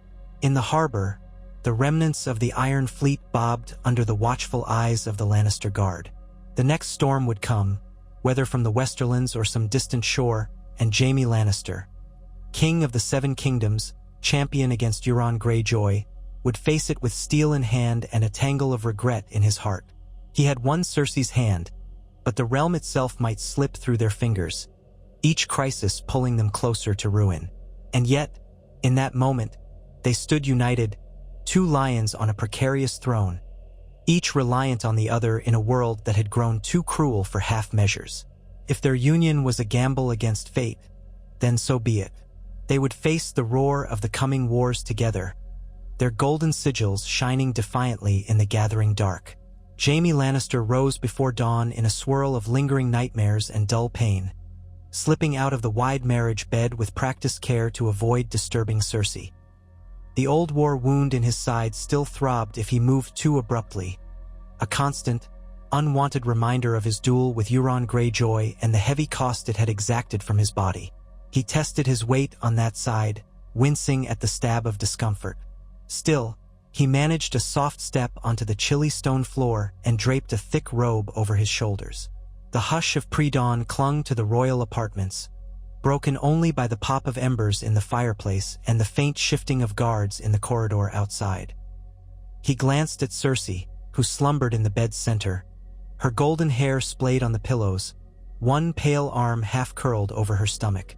They had been openly wed for only a few months, yet it felt as though a lifetime of maneuvering had occurred in that short span. The realm had greeted their union with a chaotic mix of scandal, resignation, and grudging acceptance. By law, by tradition, what they had done was unthinkable. By the brutal reality of power in the Seven Kingdoms, it had been not only thinkable but perhaps inevitable. Two Lannisters upon the Iron Throne, challenging the gods to smite them. He watched her a moment longer, his heart conflicted. He had fought for her, bled for her, cast aside whatever illusions of morality he still possessed. Now they were bound more tightly than ever before.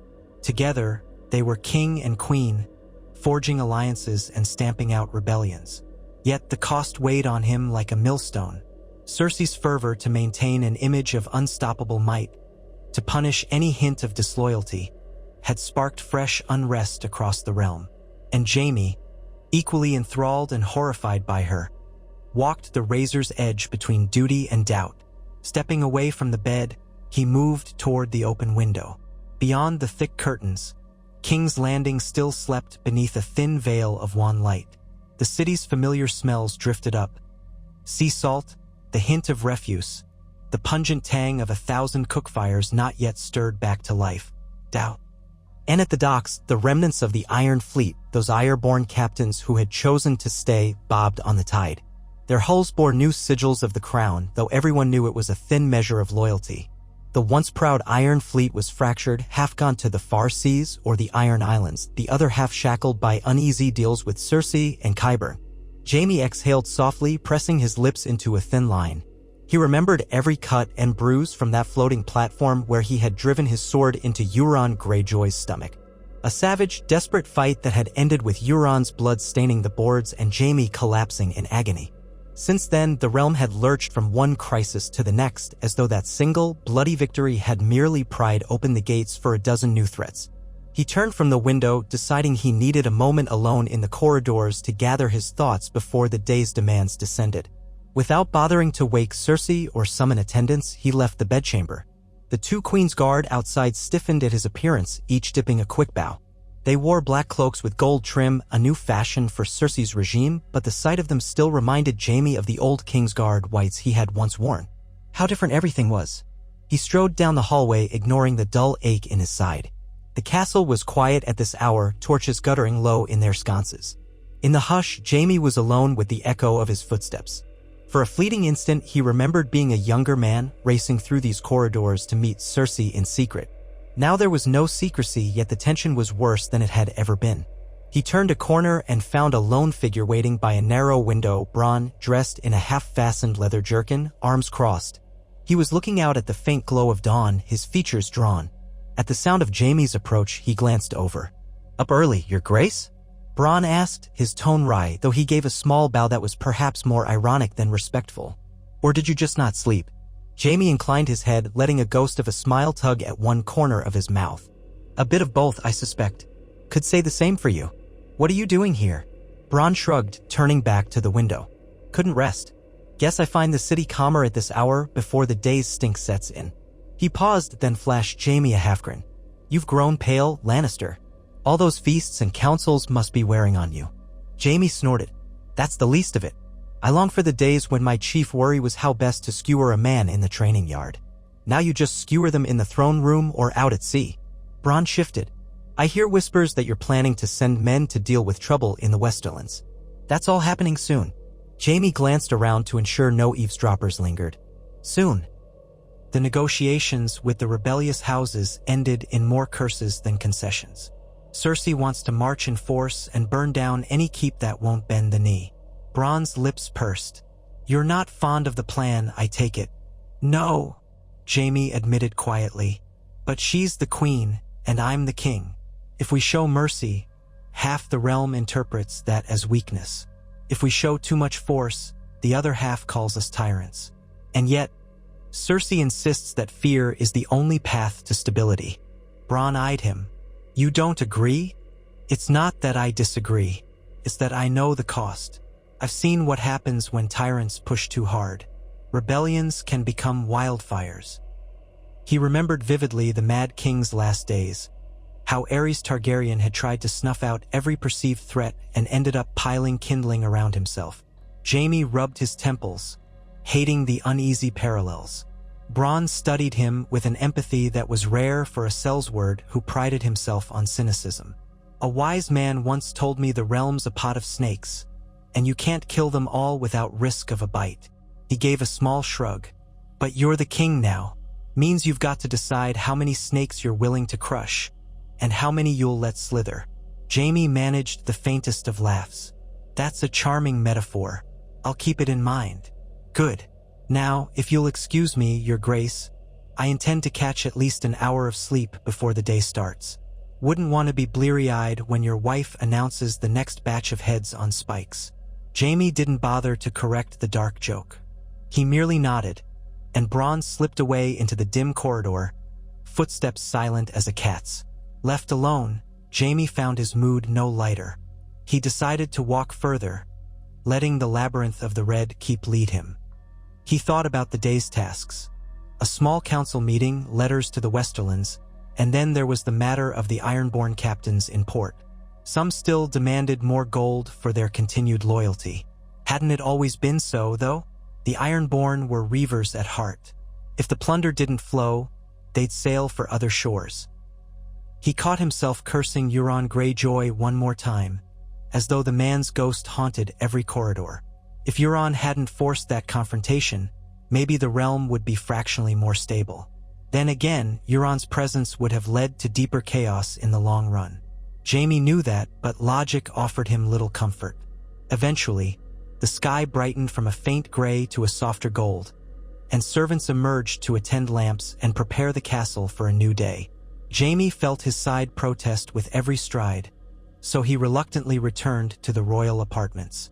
Cersei was awake, robed in black velvet, standing by the fireplace as a chambermaid braided her hair. She cast Jaime a swift, assessing look. "You rose early," she observed. "I reached for you and found an empty bed." "I couldn't sleep," he said simply. "Too much on my mind." She dismissed the maid with a curt gesture, then stepped toward Jaime. Her gaze lingered on his features, searching for something. "If you're worrying about these defiant Westerlands lords, set your mind at ease. We march soon enough and they'll yield or die." He sighed.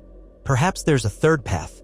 A stern warning, a show of force that doesn't require burning towns or farmland.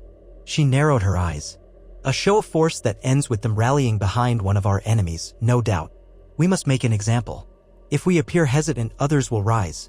How many times must I remind you that mercy is a language of the weak?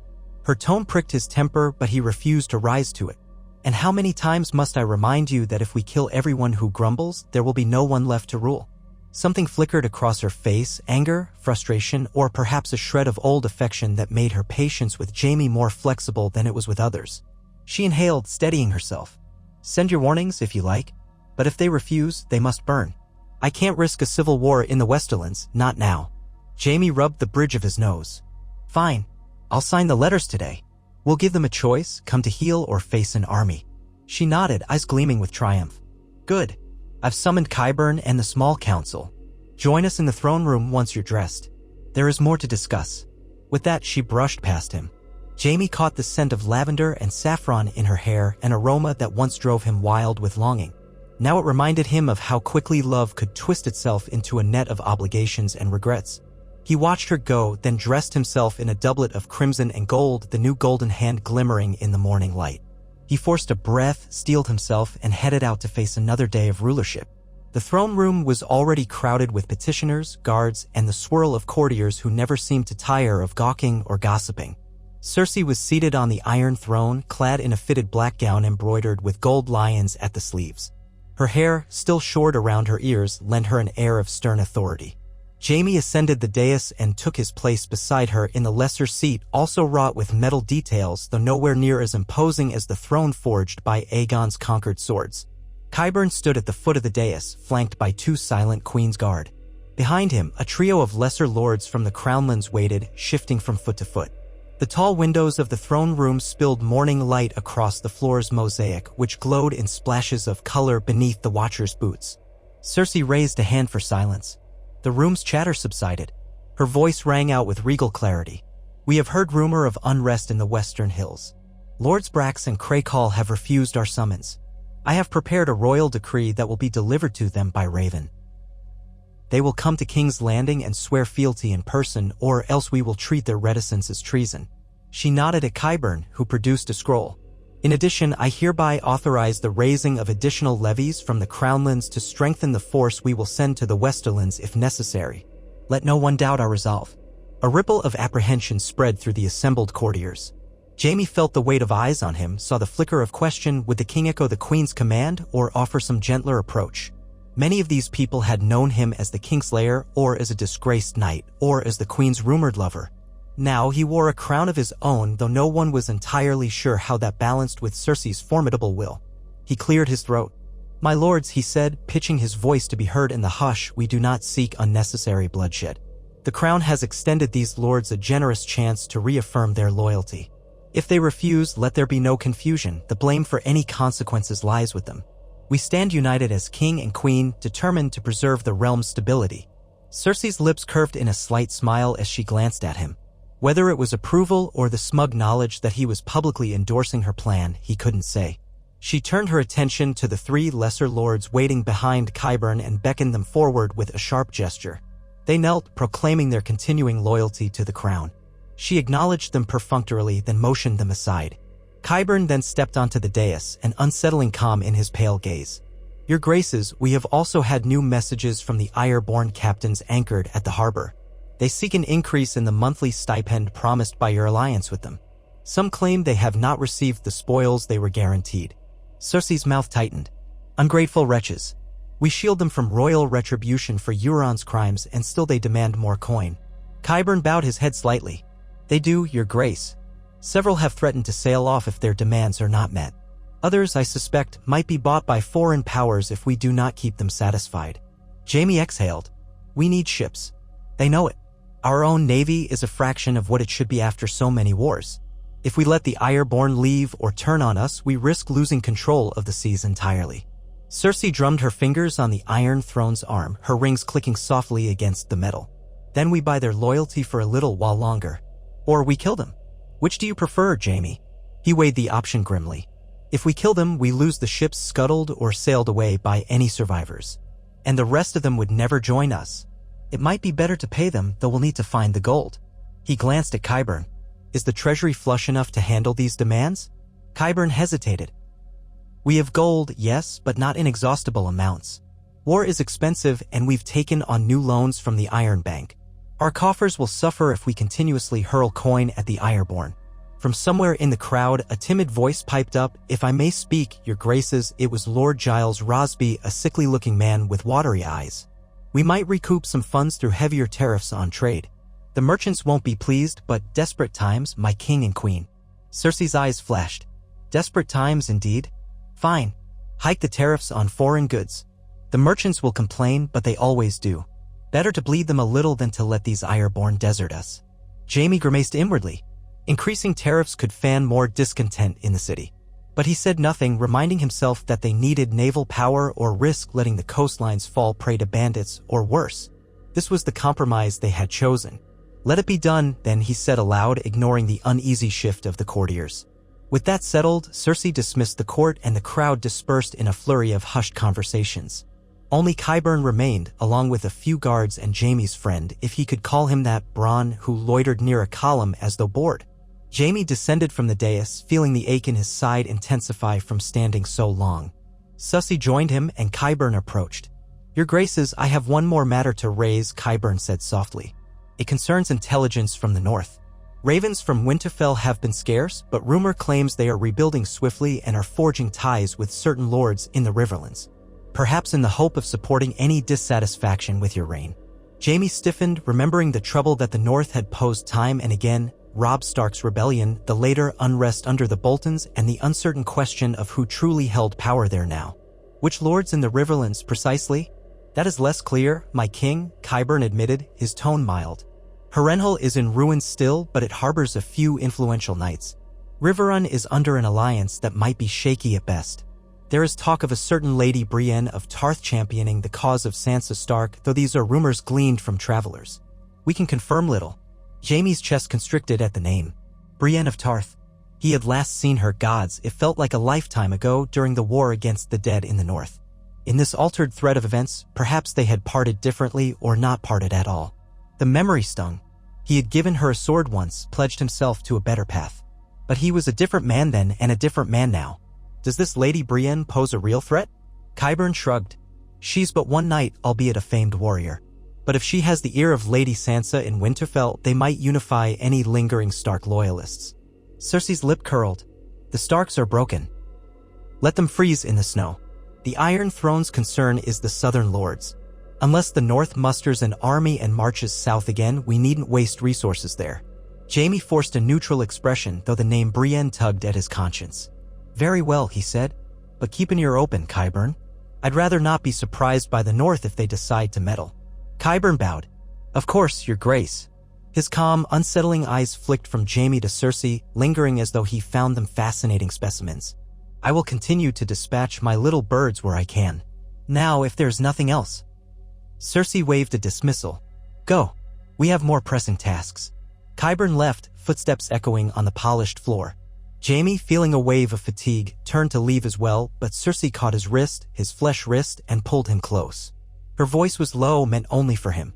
This talk of the North stirs old memories for you, doesn't it? He met her gaze. It does. I fought there once. He almost added with Brienne, but withheld the name. Her expression hardened. Let me guess, you start to wonder if you abandoned your vow to be an honorable knight when you returned to me. You wonder if the North is a more righteous place, with fewer compromises. Stop, he said quietly, though the words hit near the mark. I'm the king. My place is here. She studied him for a moment, then released his wrist. Good, she said, voice clipped. Because that's where I want you. Now come, we have letters to sign for those recalcitrant Westerland's lords. And I'd rather not wait. Jaime nodded, letting her lead him away from the throne room. As they departed, he caught sight of Bronn lingering near a pillar, arms crossed, a sardonic tilt to his mouth. The man gave Jaime a slight nod, as if acknowledging the chain that bound Jaime to Cersei was tighter than ever. Jaime offered a quick nod back, uncertain if it was acknowledgement or a plea for understanding. Throughout the rest of the day, Jaime and Cersei worked in the Royal Solar, drafting demands for Lords Brax and Crakehall. Cersei dictated, Jaime wrote, and scribes neatly copied each letter multiple times so that ravens could be sent to the Lord's various holdfasts. The language was stark, a summons to King's Landing within a fortnight, or the Crown would raise an army to punish treason. Jaime's side twinged every time he shifted in the ornate chair. The memory of Euron's axe bite had not fully faded, even though the wound had closed. Each stitch that had once drawn that gash together felt like a small reminder of the cost of violence. He tried to focus on the letters, turning over words in his mind, wondering if a single phrase might temper the threat enough to encourage compliance. Cersei frowned at each suggestion of softer language. No, she insisted for the third time that hour. They must understand there is no compromise. Either they come to us or they die. Writing that we welcome them with courtesy only makes us sound weak. Sometimes courtesy is a weapon of its own, he retorted. A formal invitation that suggests we still see them as honorable lords might coax them from their defiance. She leaned back, crossing her arms, her eyes cold. Jaime, you're a dear fool if you think that. They've already heard rumors of how we burned the September of Baelor, how we orchestrated the death of Euron Greyjoy. They know how ruthless we are. Feigned niceties won't make them forget. He swallowed hard, recalling the day Cersei had blown the Sept sky high with wildfire, killing scores of people, including the High Sparrow and Marjorie Tyrell. That had marked a turning point in her path, no going back. I know, but intimidation alone can drive men to desperation. And desperate men do desperate things. She tapped her nails on the desk, each click a note of impatience. You're the one who insisted we give them this chance at all. Very well. Let's add one sentence of courtesy. But no more. He nodded, inwardly exasperated. They worked out a final version, a clear ultimatum tempered by a single line promising them safe conduct to and from King's Landing. It wasn't much, but it was more than Cersei would have offered without Jaime's insistence. Once the scribes made the final copy, Cersei sealed each scroll with wax, pressing the golden Lannister lion into the warm red. The scribes took them away to the rookery, and the matter was done. "This will bring them," Cersei said, rising from the desk. "And if it doesn't, we'll march. I'll have Lord Tarly gather his forces in a week's time. Randall Tarly might be humorless, but he's reliable when it comes to war." Jaime watched her, remembering how Tarly had once fought on the Tyrell's side. Now, after so many shifting loyalties, Tarly served Cersei as the master of her ground forces. "I'll command them with him," Jaime said. "I know the terrain in the Westerlands as well as anyone. If it comes to war, I want to make sure it ended quickly and with minimal bloodshed." Cersei arched an eyebrow. "As you wish, King Jaime." She used the title with just enough irony to remind him that she viewed her own power as supreme. "I expect swift results. If they surrender, good. If not, let their lands burn. Let them serve as a warning to every corner of Westeros." He didn't reply. A coil of dread sat in his stomach. He had spent decades telling himself he was no longer the naive young lion who believed in shining armor and heroic deeds. Yet some part of him clung to the hope that war could be avoided or at least contained. The realm had seen so much blood too much. But once again, he found himself complicit in a threat that might unleash further violence.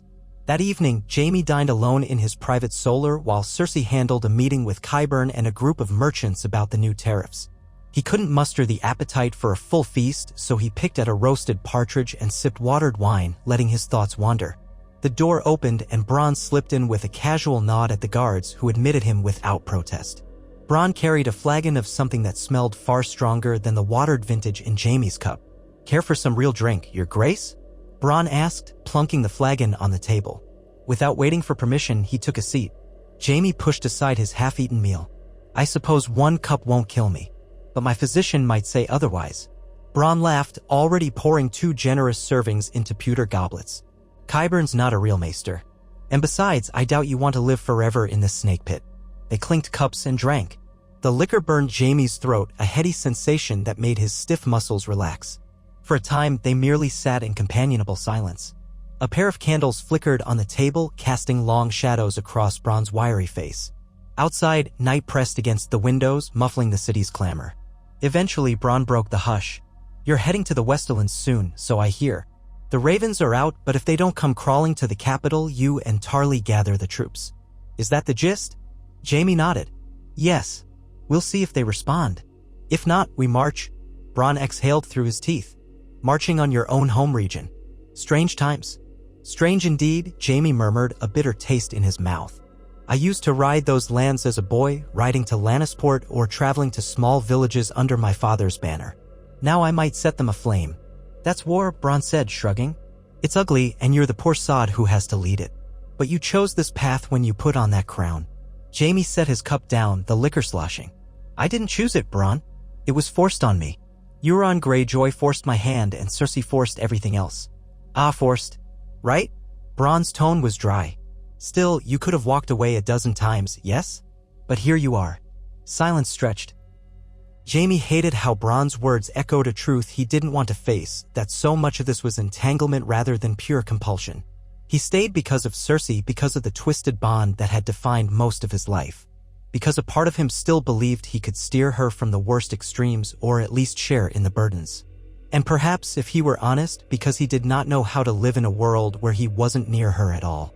Bronn drained his cup and poured another. "I was thinking, Your Grace, you might need a second-in-command for this campaign, someone who knows how to handle tricksy lords and shape up the rank-and-file. Tarly's a cold fish, good at drilling men but lacking a bit in imagination." Jaime leaned back, a wry smile tugging at his lips. "Imagining large sums of gold for you, presumably?" Bronn chuckled. "I want a castle someday, remember? But yes, in all seriousness, I can be useful if things get messy. You might want me there to keep your flank covered." A part of Jaime bristled at the idea of more bloodshed, but he also recognized Bronn's value. "I'll consider it. If it comes to war, I'll need men I trust close by." Bronn clapped him on the shoulder. "Trust? That's me, right? The man who saved your life on more than one occasion." Jaime allowed a quiet laugh. "You've been consistent enough when I've paid you well. I suppose that counts as trust." They drank in a thoughtful lull, the small chamber illuminated only by the flicker of candlelight. Jaime felt the warmth of the drink coursing through him, dulling the sharper edges of worry. but not all of it. Some anxieties refused to be drowned. "Here's to the Westerlands," then Bronn said at length, raising his goblet in a rye toast. "May you conquer your own backyard with minimal fuss, and may I profit handsomely in the process." Jaime knocked his goblet against Bronn's with a muted clang. "To the Westerlands," he echoed, though the words rang hollow in his ears. A mere 4 days later, ravens returned from the west bearing dire tidings. Lords Brax and Craighall had refused to appear at court, their messages brimming with thinly veiled contempt. Brax's letter claimed that he would never bow to a queen who had murdered her own children's betrothed, referencing the Highgarden fiasco. Craighall's reply was shorter, scrawled with a barely literate hand but clear enough: "If you come, you will find our steel waiting." The rejection was absolute. Cersei's reaction, as expected, was swift and merciless. She summoned Randyll Tarly to muster an army south of King's Landing, where they would march west to demand compliance from these lords by force. Jaime argued once more for caution, but Cersei's mind was made up. "Let the realm see what happens to those who defy us," she said coldly, and Jaime saw no use in further dispute. Thus, the royal forces began to gather. Banners of the Golden Lion flew over the mustering grounds near the Rose Road. Jaime rode out a week later, leading a contingent of Lannister men who had fought under him in previous wars. Tarly commanded a larger portion of foot soldiers, as well as cavalry from the Stormlands who had come to collect on old obligations. The combined army was formidable, if not as large as the one the realm had fielded against the North years ago. Jaime wore plate armor that bore the Lannister lion in gold filigree across his breast, and he carried his sword at his hip. The new golden hand fit more snugly now. The smiths had made adjustments so that it balanced better. Still, he missed the ease of having 2 flesh and blood hands. As he rode through the encampment on a sturdy courser, men saluted or bowed. He recognized some faces from previous campaigns, grizzled veterans who had marched under Tywin or fought in the War of the Five Kings. Many looked weary, too. War was a beast that rarely yielded once unleashed. Bronn joined him at the center of camp, adjusting the bridle of his own horse. "Quite the host," Bronn remarked, nodding at the rows of tents that sprawled into the distance. "Should be enough to scare a few rebellious lords into pissing themselves." Jaime dismounted. "That's the idea. With luck, we won't have to spill too much blood." He glanced around for Tarly, whom he spotted talking sternly with a group of officers near the quartermaster's tent. Jaime and Bronn made their way over, passing stacks of spears and barrels of provisions. Randyll Tarly stood tall and imposing, clad in a polished breastplate over dark leathers. He acknowledged Jaime with a bow. "Your Grace, the men are nearly ready to march. We can set out by dawn. The Rose Road will take us west, and from there we can turn north to Craighall or south to Brax's Seat, depending on strategy." Jaime studied the crude map on a small wooden table, where Tarly had marked routes with charcoal. "We'll have to choose which stronghold to approach first. Craighall is closer. Brax's Seat is in the hill country to the north. Separating our forces might be risky, but if we can secure one quickly, the other might lose heart." Tarly nodded. "I recommend we strike Craighall first. They're known for their cavalry, but with our numbers we can overwhelm them. If we move swiftly, we might force their surrender before they muster all their bannermen." "Agreed," Jaime said, though a pang of regret tightened his chest at the thought of forcibly subduing an ancient house of the Westerlands. "We ride at dawn, then. Make certain the supply lines are in order." Tarly saluted and strode away, barking orders at his subcommanders. Jaime watched him go, recalling how fiercely Tarly had once served House Tyrell. Now, in the endless churn of allegiances, Tarly served the Iron Throne, mostly out of self-interest. Everyone was dancing to the same grim tune. Bronn-eyed Jaime. "Cheer up, Lannister. Could be worse. You could be the one cooped up in the Red Keep dealing with merchants. At least out here, you get some fresh air."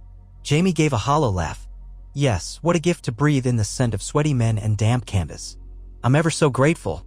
They walked through the camp, checking on troop dispositions, morale, and supply wagons. Jaime tried to project confidence, answering soldiers' salutes with an even nod. He offered a few words to younger knights who looked nervous. Some recognized him not as the king, but as the storied Kingslayer, the man once famed for his skill with a sword. He saw admiration in their eyes, though it felt undeserved now. His best days with a blade had ended when Locke took his hand.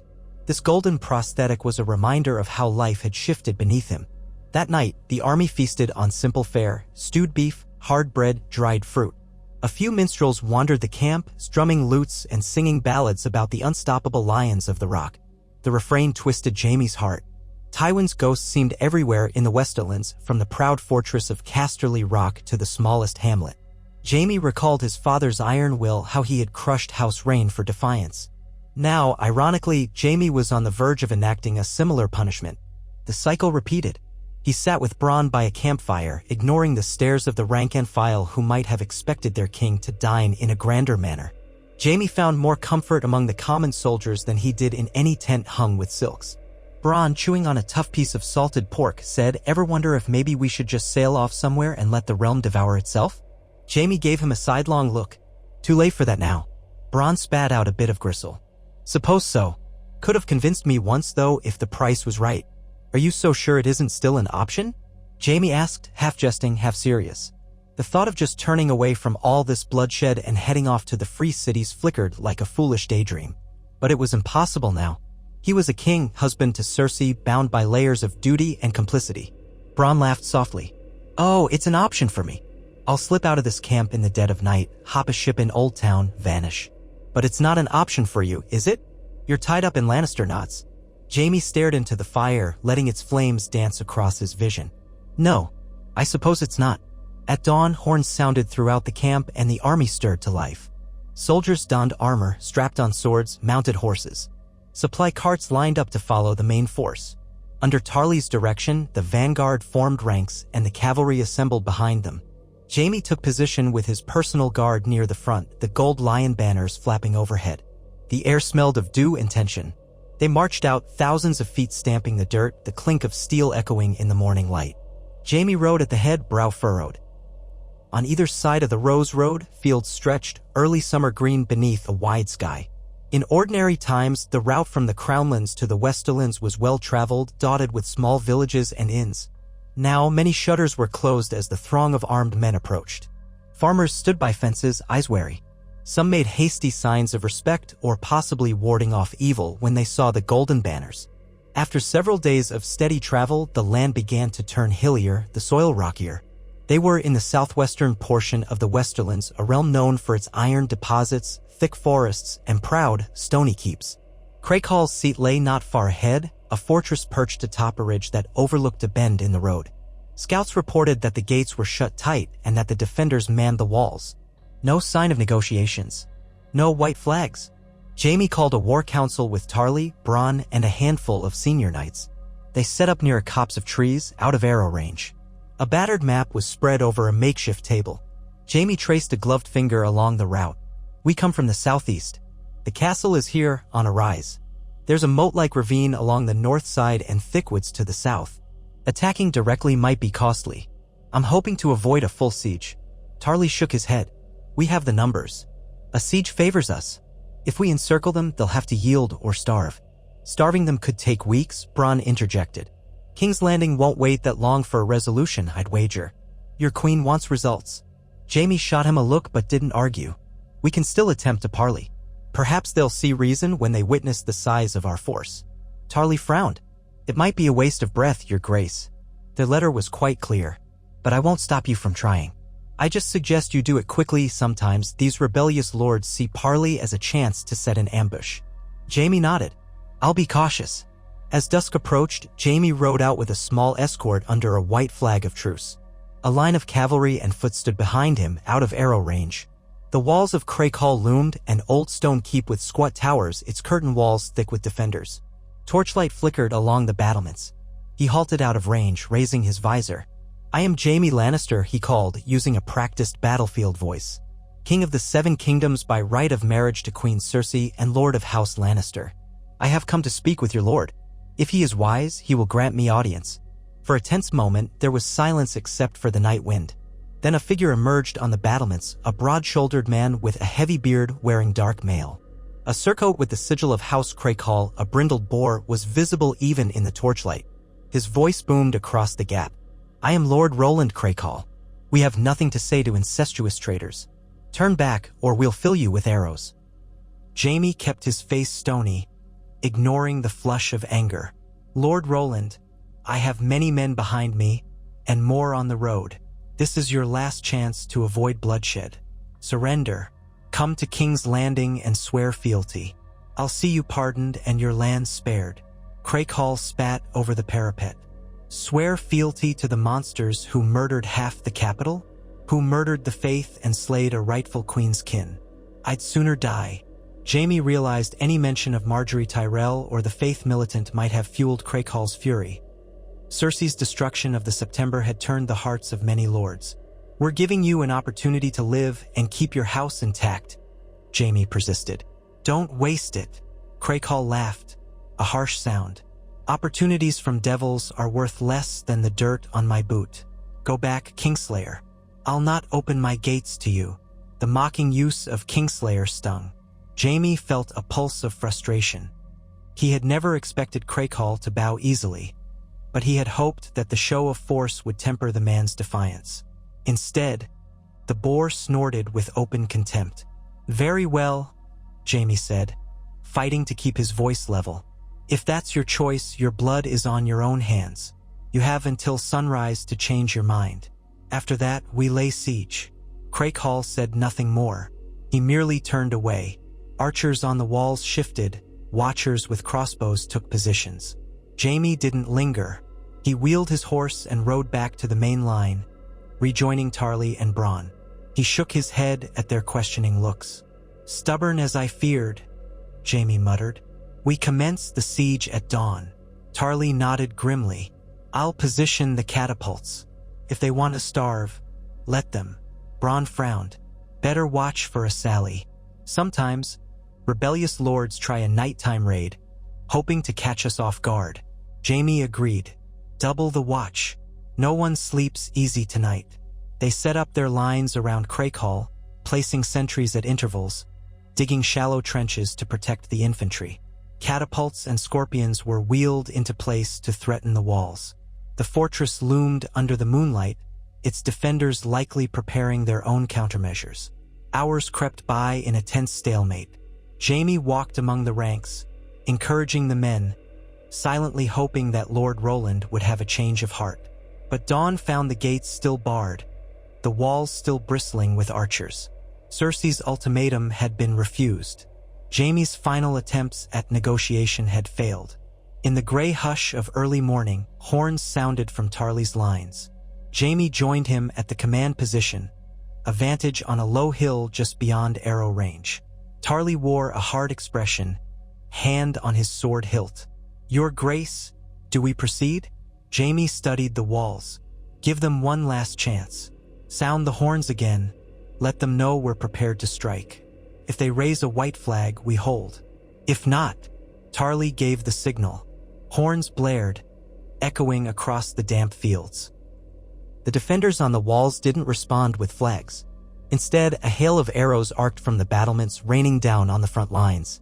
Several men cried out, struck through the gaps in their armor. Jaime's jaw tightened.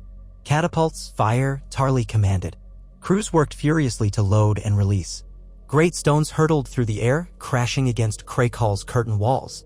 Some ricocheted off the thick stone, chipping away at the battlements.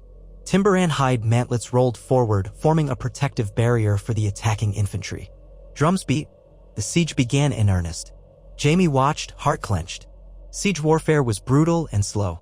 Men would die by arrow, by boiling oil, by crushing stones. If Craighall refused to yield, the only way to take the fortress might be to starve it out or breach the walls by force. Either method promised heavy casualties. For hours, stones pummeled the keep. Archers on both sides traded volleys. Now and again, Craighall's defenders toppled boulders or flaming debris onto the men below. Screams rent the air. Jaime forced himself to keep a steady face to maintain the image of a king leading his army. As the sun climbed higher, Tarly suggested they attempt to storm the main gate with a battering ram. Jaime hesitated, knowing that rams often led to slaughter if the defenders were prepared. But he also knew the men needed to see progress, not just a passive bombardment. He approved the plan with a heavy heart. A contingent of foot soldiers advanced behind mantlets, pushing a massive, iron-tipped log. They reached the gate amid a hail of arrows and burning pitch. Smoke choked the air. The ram thundered against the gate, cracking wood on wood. Shouts rose in a deafening cacophony. Jaime felt his pulse hammer in his ears. Then, from a postern gate on the western side of the keep, Craycall's cavalry burst forth in a surprise assault. Charging at the exposed flank of the attackers. The thunder of hooves pounded the earth. For a moment, panic rippled through Jaime's lines. But Tarly barked orders, sending his own cavalry to intercept. The fields rang with the clash of steel on steel, horses screaming as lances and swords took their toll. Jaime spurred his own mount, intending to join the fray. Bronn galloped beside him, a wide grin that was half excitement, half terror. They reached the swirling melee just as Tarly's riders crashed into Craycall's cavalry. Dust swirled, men shouted. Jaime drew his sword, the new golden hand steadying the reins as best it could. He saw a Craycall knight bearing a boar sigil slice through one of Tarly's men. Jaime directed his horse toward him, raising his blade. Their swords met in a shiver of sparks. The knight snarled, "Traitor!" Jaime gritted his teeth, twisting in the saddle. Their horses collided, and for an instant Jaime felt himself teeter. He managed to hook his golden hand around the knight's sword arm, yanking him off balance. Then he stabbed forward with his left, piercing the man's mail. Blood spurted. The knight toppled from the saddle. Another rider bore down on Jaime with a spear. Jaime kicked his horse aside, feeling the spear point glance off his armor. Bronn's sword slashed from the side, dispatching the attacker with ruthless efficiency. "You're welcome, your grace," Bronn spat, already wheeling to find another foe. The battle churned in confusion. Jaime saw Tarly holding the line, barking commands. Bit by bit, the loyalist cavalry gained the advantage, cutting off the Craycall riders from retreat. Some turned to flee. Others fought to the death. At last, the remainder scattered, galloping back toward the postern gate. Archers on the walls covered their retreat, but Jaime's men loosed arrows in turn, felling several more. The ground was littered with bodies and broken lances. When the sally ended, the battered gate assault resumed. The ram pounded the main gate again and again. Eventually, with a series of ear-splitting cracks, the gate began to splinter. The defenders hurled flaming oil, forcing attackers to scramble back. Any who were caught by the sticky flames screamed in agony, thrashing until their comrades doused them. The stench of charred flesh and boiling pitch hung in the air. Jaime, panting from the melee, wiped sweat from his brow. He dismounted, watching as Tarly's men regrouped. All day this would continue, perhaps longer. A siege could drain resources and morale quickly, but the defenders suffered as well. Without relief, Craycall would eventually fall. And then, what? A sack? Burning? Jaime's stomach churned. Night fell without a decisive breach. Jaime and Tarly pulled back slightly to establish a perimeter, catapults still lobbing stones at intervals through the dark to prevent the defenders from resting easy. Campfires dotted the fields. Soldiers tried to snatch sleep in shifts, though few succeeded. Jaime paced restlessly near the command tent, the moans of the wounded echoing in his ears. Bronn found him at midnight, leaning against a collapsed section of a wagon. Blood flecked Bronn's armor, none of it his own. Hell of a scrap. My guess is Craycall's short on food. They can't last too long. Maybe a week or two. Unless they have hidden stores. Jaime nodded. I want to avoid a direct storm if possible. Too many will die on both sides. He remembered Eddard Stark's words once upon a time about how honor demanded a man face his enemies fairly. But so many illusions of honor had shriveled under the real cost of war. We'll see if they break soon. Bronn eyed him. If they don't, you'll have no choice. Jaime sighed. I know. He turned, gazing at the smoldering torches on the ramparts. This was only the first fortress. If they won here, they still had Brax to contend with. If the entire Westerlands rose, it could drag on into a protracted civil war. He closed his eyes for a moment, exhaustion and sorrow pressing heavily. It never ends, he murmured. Days passed. The siege ground on. Repeated attempts to storm the gate ended in bloodshed but no decisive victory. The walls held, though the constant pounding from catapults left them chipped and cracked. The defenders' morale seemed tenuous but unbroken. They shouted insults and defiance from atop the battlements, hurling pitch and stones whenever the attackers drew close. Tarly grew impatient. They're stubborn, I'll give them that, he spat after yet another failed assault on the gate. But they can't hold out forever. Let them starve. As the days slipped by, Jaime faced the horror of a drawn-out siege. The stench of rot and waste spread in the hot summer sun. Flies buzzed over piles of refuse and the wounded suffered. Despite efforts to keep the lines clean, disease loomed as a threat. Men grew restless and mean. Finally, on the 9th day, a rider approached under a white flag from the fortress. The battered main gate opened just enough to let him through. Jaime and Tarly met the rider at a safe distance. He bore a message from Lord Roland Craighall. He proposed a parley to discuss terms of surrender. The next morning was agreed upon as the time. A weary relief swept through the loyalist lines. Jaime hoped this might end with fewer corpses. Tarly, however, insisted they remain alert for treachery. Thus, at dawn, Jaime rode out with 24 knights, accompanied by Tarly, Bronn, and standard-bearers. The fortress gate opened and a small group emerged, Lord Roland Craighall himself, flanked by half a dozen men-at-arms. The lord's face was gaunt from exhaustion, though his eyes still burned with fierce pride. They halted within bowshot, forming 2 half-circles facing each other on the churned ground. Flies buzzed around the battered earthworks. Jaime inclined his head. "Lord Roland, you asked for parley. Do you yield?" Craighall's jaw clenched. "We can no longer hold out. Our food is low. Our wells are tainted by your cursed catapult strikes. Too many of my men lie dead. But we do not yield unconditionally, Kingslayer. We demand fair treatment. My people, women, children, those who cannot fight. They must be spared and allowed safe passage." Jaime nodded, mindful that the realm had seen too many atrocities in recent years. "I will grant that," he said. "And your soldiers?" Craighall's expression darkened.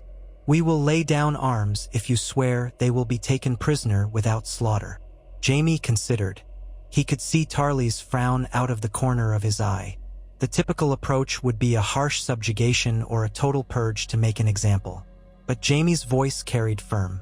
"They will be taken as prisoners of war. Those who swear fealty may be released in time." Craighall let out a ragged breath. "Then we yield." He spat at the ground, as though the words tasted foul. "But know this, Lannister. We do not bend the knee to your sister's abominations. We do this only to spare the innocent." Jaime's face remained impassive. "Your reasons matter less than the outcome. Order your men to open the gates fully. We will occupy the fortress." Tarly, clearly displeased by the leniency, leaned closer to Jaime. "Your Grace, the Queen commanded that rebels be punished. Are you sure this is wise? They could rise again." Jaime kept his voice low. "We can't be at war with every disgruntled lord, Tarly. The realm bleeds enough. We will occupy Craighall, secure it, and keep Roland under guard. Any sign of renewed rebellion, we'll deal with it." Then, raising his voice, he told the Craighall party, "Lord Roland, we accept your surrender. Throw open your gates." The slow rasp of the great portcullis began. A handful of Jaime's men advanced cautiously, half expecting a trap. But no hail of arrows came. Instead, a pall of exhaustion hung over the defenders, who stood down from the walls. The battered fortress reeked of smoke, blood, and hopelessness.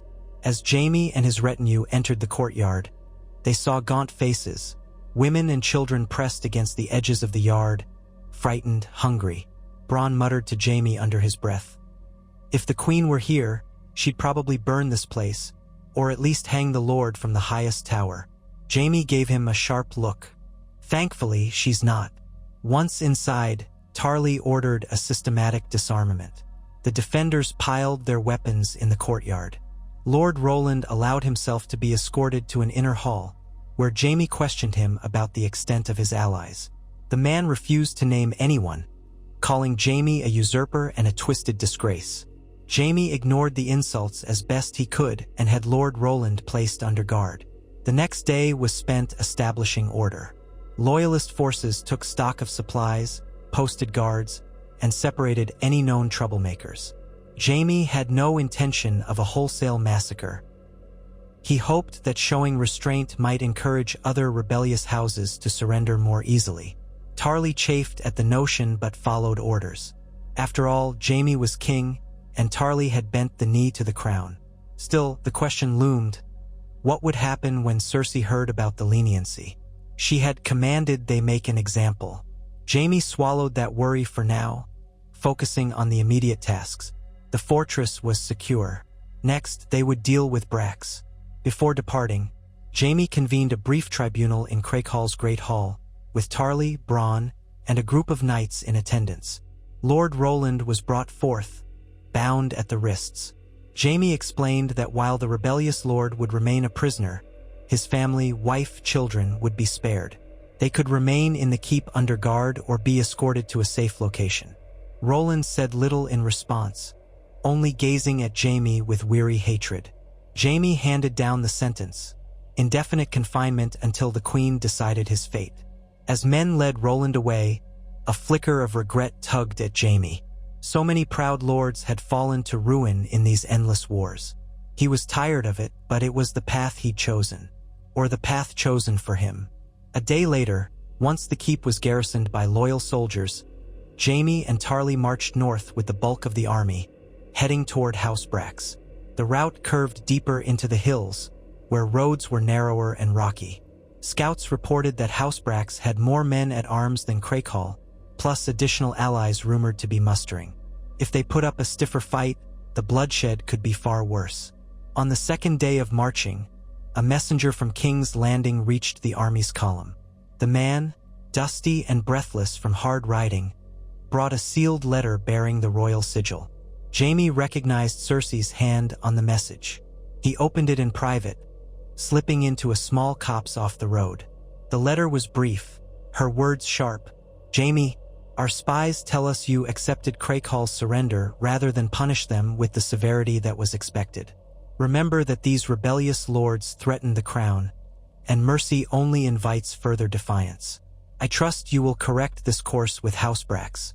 The realm must know what befalls traitors. You are my king, but you must not forget your duties to me and to the throne. Finish your campaign swiftly and return to King's Landing. There is news from the Iron Islands that requires our attention, and I would have you by my side when we address it. Cersei, Queen of the Seven Kingdoms. Jaime felt his jaw tighten as he read her words. The condemnation in the letter was unmistakable. She wanted more blood, a starker punishment, and she insisted that he not tarry. He folded the parchment, stuffing it into his belt. The memory of smoke rising from the September of Baelor flashed in his mind. Cersei's solution to the faith militant problem had been to wipe them out entirely. She wanted that same approach now. He closed his eyes, inhaling the forest air. How many times had he tried to steer her from extremes, only to find himself complicit in them anyway? He thought of the innocents in Craighall who would have died in a fiery purge. He refused to regret sparing them. But with Brax, matters might not be so simple. If Brax refused to yield, a savage assault might be the only way to take the castle, and that would please Cersei well enough. Perhaps it was inevitable. He returned to Tarly and the assembled knights, concealing his turmoil behind a controlled mask. We press on at full speed, he declared. No delays. The Queen wants this finished. Let's see if Brax has the sense to kneel, or if we have to break them. Tarly nodded briskly. We can reach Brax's seat by day after tomorrow, if we push the men. Then push them, Jaime said, feeling a knot of tension in his chest. We finish this, and then we return to King's Landing. They marched at a harder pace, covering ground more swiftly. The terrain grew rougher, the hills steeper. Summer heat beat down relentlessly, turning the road into a dusty track. Men sweated under armor, cursing the dryness of their throats. Pack horses strained under the weight of supplies. On the second night, the scouts came riding back with grim news. Lord Brax's seat was not only heavily fortified, he had also united with 2 minor lords, each bringing a few hundred men. Together, they likely matched or even surpassed the defenders at Craighall. And from the look of Brax's fortifications, he was prepared for a prolonged siege. When Jaime shared the report with Tarly and Bronn, Tarly's mouth set in a hard line. We can't afford a lengthy siege. The Queen won't stand for it. We must try a bold stroke, break them quickly, or else you must do as you did in Craighall and starve them out. His tone dripped disapproval for the latter approach. Bronn tapped the map with a dirty fingernail. Maybe a nighttime assault with sappers? If we can undermine a portion of the wall and cause a collapse, the defenders might panic. Jaime weighed the risks. An undermining operation was dangerous, but if successful, they might storm through a breach before the defenders regrouped. On the other hand, if they failed, the cost in lives could be staggering. He let out a long breath, We'll see the fortress first. Maybe we can attempt to parley again. But if they're as entrenched as the scouts say, we might need to do something drastic." Bronn glanced at him, face unreadable. "Drastic might be just what your wife wants." Early the next morning, they came upon House Brax's seat. The castle rose on a rocky escarpment, a natural defensive position. A tall curtain wall crowned the edge of a sheer cliff to the north, with a deep gorge on the western side. A single road led up a slope to the main gate.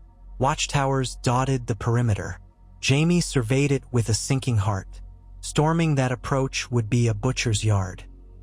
They halted the army just beyond bow range. Jaime scanned the battlements with a spyglass, noting Brax banners snapping in the breeze. They bore the purple unicorn sigil that House Brax was known for. He glimpsed a cluster of men near the gatehouse, likely armed with scorpions or heavy crossbows. A frontal assault would be madness. Tarly rode up beside him. "We'll establish camp. Try your parley if you must, but I doubt they'll yield after hearing what happened at Craycall. They know you accepted surrender, but they might also suspect you're under pressure to be harsher this time." Jaime clicked his tongue, scanning the parapets again. "Yes, I suspect you're right. Still, I'll try." He waved forward a standard-bearer with a white flag. Once more, he approached the fortress with a small escort. A guard shouted down from the walls, demanding to know his business. Jaime announced himself, calling for Lord Brax to speak. In time, a thin, hawk-faced man in partial armor appeared on the ramparts. His voice carried a cultured edge. "I am Lord Brax. State your demands, Pretender King." Jaime suppressed a flare of annoyance. "Your ally, Lord Craycall, has surrendered. We have taken his seat. Surrender yours and I will spare your people. Your rebellious acts will be forgiven if you swear fealty to me and Queen Cersei." Brax spat. "I saw what your queen did to the Tyrells, to the faith. Forgiveness from such devils is worthless. Your father was a tyrant and you are no better, Lannister." Jaime forced himself to remain calm. "I won't debate the merits of my lineage with you, Brax. This is your last chance at a peaceful resolution. Open your gates, lay down arms, and I promise no harm shall befall your non-combatants." Brax's laugh was hollow, tinged with desperation. "We have allies. We will never bow to the incestuous pair on the throne." He jabbed a finger at Jaime. "Tell Cersei she'll get no fealty from House Brax. And when we drive you back, the realm will see that her grip is weaker than she pretends." Jaime's heart sank. "If you persist, there will be blood. Don't let your pride kill your people. Leave our lands or face death," Brax retorted, ignoring the warning. "That is all." Jaime exchanged a look with Bronn, who accompanied him. Bronn shook his head. "We're wasting breath." Jaime turned back to the walls. "Very well. You have chosen war. I hope you're prepared for the consequences." Without waiting, he wheeled his horse and led the party back. They returned to the main line, where Tarly awaited with a grim expression. "Did you truly expect a different answer?" Tarly asked. "No," Jaime admitted, "but I had to try. Now we do it your way. We'll plan the assault." He rubbed his temple, the beginnings of a headache forming. "Let's move the catapults into position. We'll pound their walls while we set sappers to undermine a weak section. We must do it quickly." Thus began a frenetic effort. Engineers scouted the foundation of the western wall, where the gorge partially shielded defenders from a direct assault but also meant less bedrock for the castle walls. If they could tunnel beneath that portion, plant enough charges, they might bring it down. Meanwhile, catapults hammered other sections day and night, sowing confusion and preventing the defenders from focusing on the sappers. Days blurred into a tense cycle of bombardment, arrow volleys, and stealthy night shifts for the sappers. The defenders responded with relentless counterfire, killing many engineers. War cries and screams of pain echoed off the rocky escarpment. The stench of death and unwashed men hung thick. On the fifth night, the sappers finished placing wildfire casks and barrels of black powder, contraband rumored to be purchased from across the narrow sea, under a critical portion of the western wall. At dawn, once all was in place, Jaime, Tarly, and Bronn stood at a forward command post, overseeing the final steps. A small group of the boldest men lit the fuses and scrambled out of the tunnels. Drums pounded a frantic rhythm, signaling the army to prepare for the assault. For a terrible moment, nothing happened. Jaime felt his stomach clench, imagining the fuses had failed or the defenders had discovered them. Then the earth shook with a sudden, deafening roar. A column of flame and debris shot skyward from beneath the wall. The explosion rattled stones and toppled defenders from the ramparts. A massive section of the curtain wall collapsed with a thunderous crash, sending chunks of masonry tumbling into the gorge. Dust and smoke choked the air. Cersei's approach, Jaime thought bitterly, wildfire and devastation. Yet it was effective. A gaping breach now marred the fortress's flank. Men coughed and shouted in confusion on both sides. Tarly seized the moment. "Advance," he bellowed. Horns blared. Siege ladders rattled forward and a vanguard of infantry charged into the swirling dust, leaping over broken rock to gain the interior. Archers followed, loosing arrows at any silhouette on the walls. The defenders, reeling from the explosion, struggled to regroup. Jaime mounted his horse and, with a squad of cavalry, rode toward the breach's edge. They would dismount at the rubble and fight on foot if needed. Bronn was beside him, sword drawn, a fierce grin on his face. The rumble of the explosion still echoed, a continuous thunder in Jaime's head. When they reached the breach, the dust was thick as a morning fog, lit only by the glow of fires that licked at scattered pools of wildfire. Some men had been immolated, their screams piercing. Jaime fought down the bile rising in his throat and pressed on, dismounting carefully, golden hand braced on his horse's reins. He drew his sword with his left hand. Inside the courtyard, chaos reigned. Shattered stones and bodies littered the ground. Surviving defenders rallied around Lord Brax and his retinue near the keep. Swords clashed, arrows whistled overhead, men shouted commands. Jaime advanced with a knot of loyalist soldiers stepping over rubble. A Brax guardsman lunged at him, steel scraping Jaime's pauldron. Jaime pivoted, parried the next strike, and rammed the hilt of his sword into the man's face. The guardsman dropped, blood spurting from his broken nose. Everywhere, the defenders fought with desperate fury, knowing their home teetered on the edge of ruin.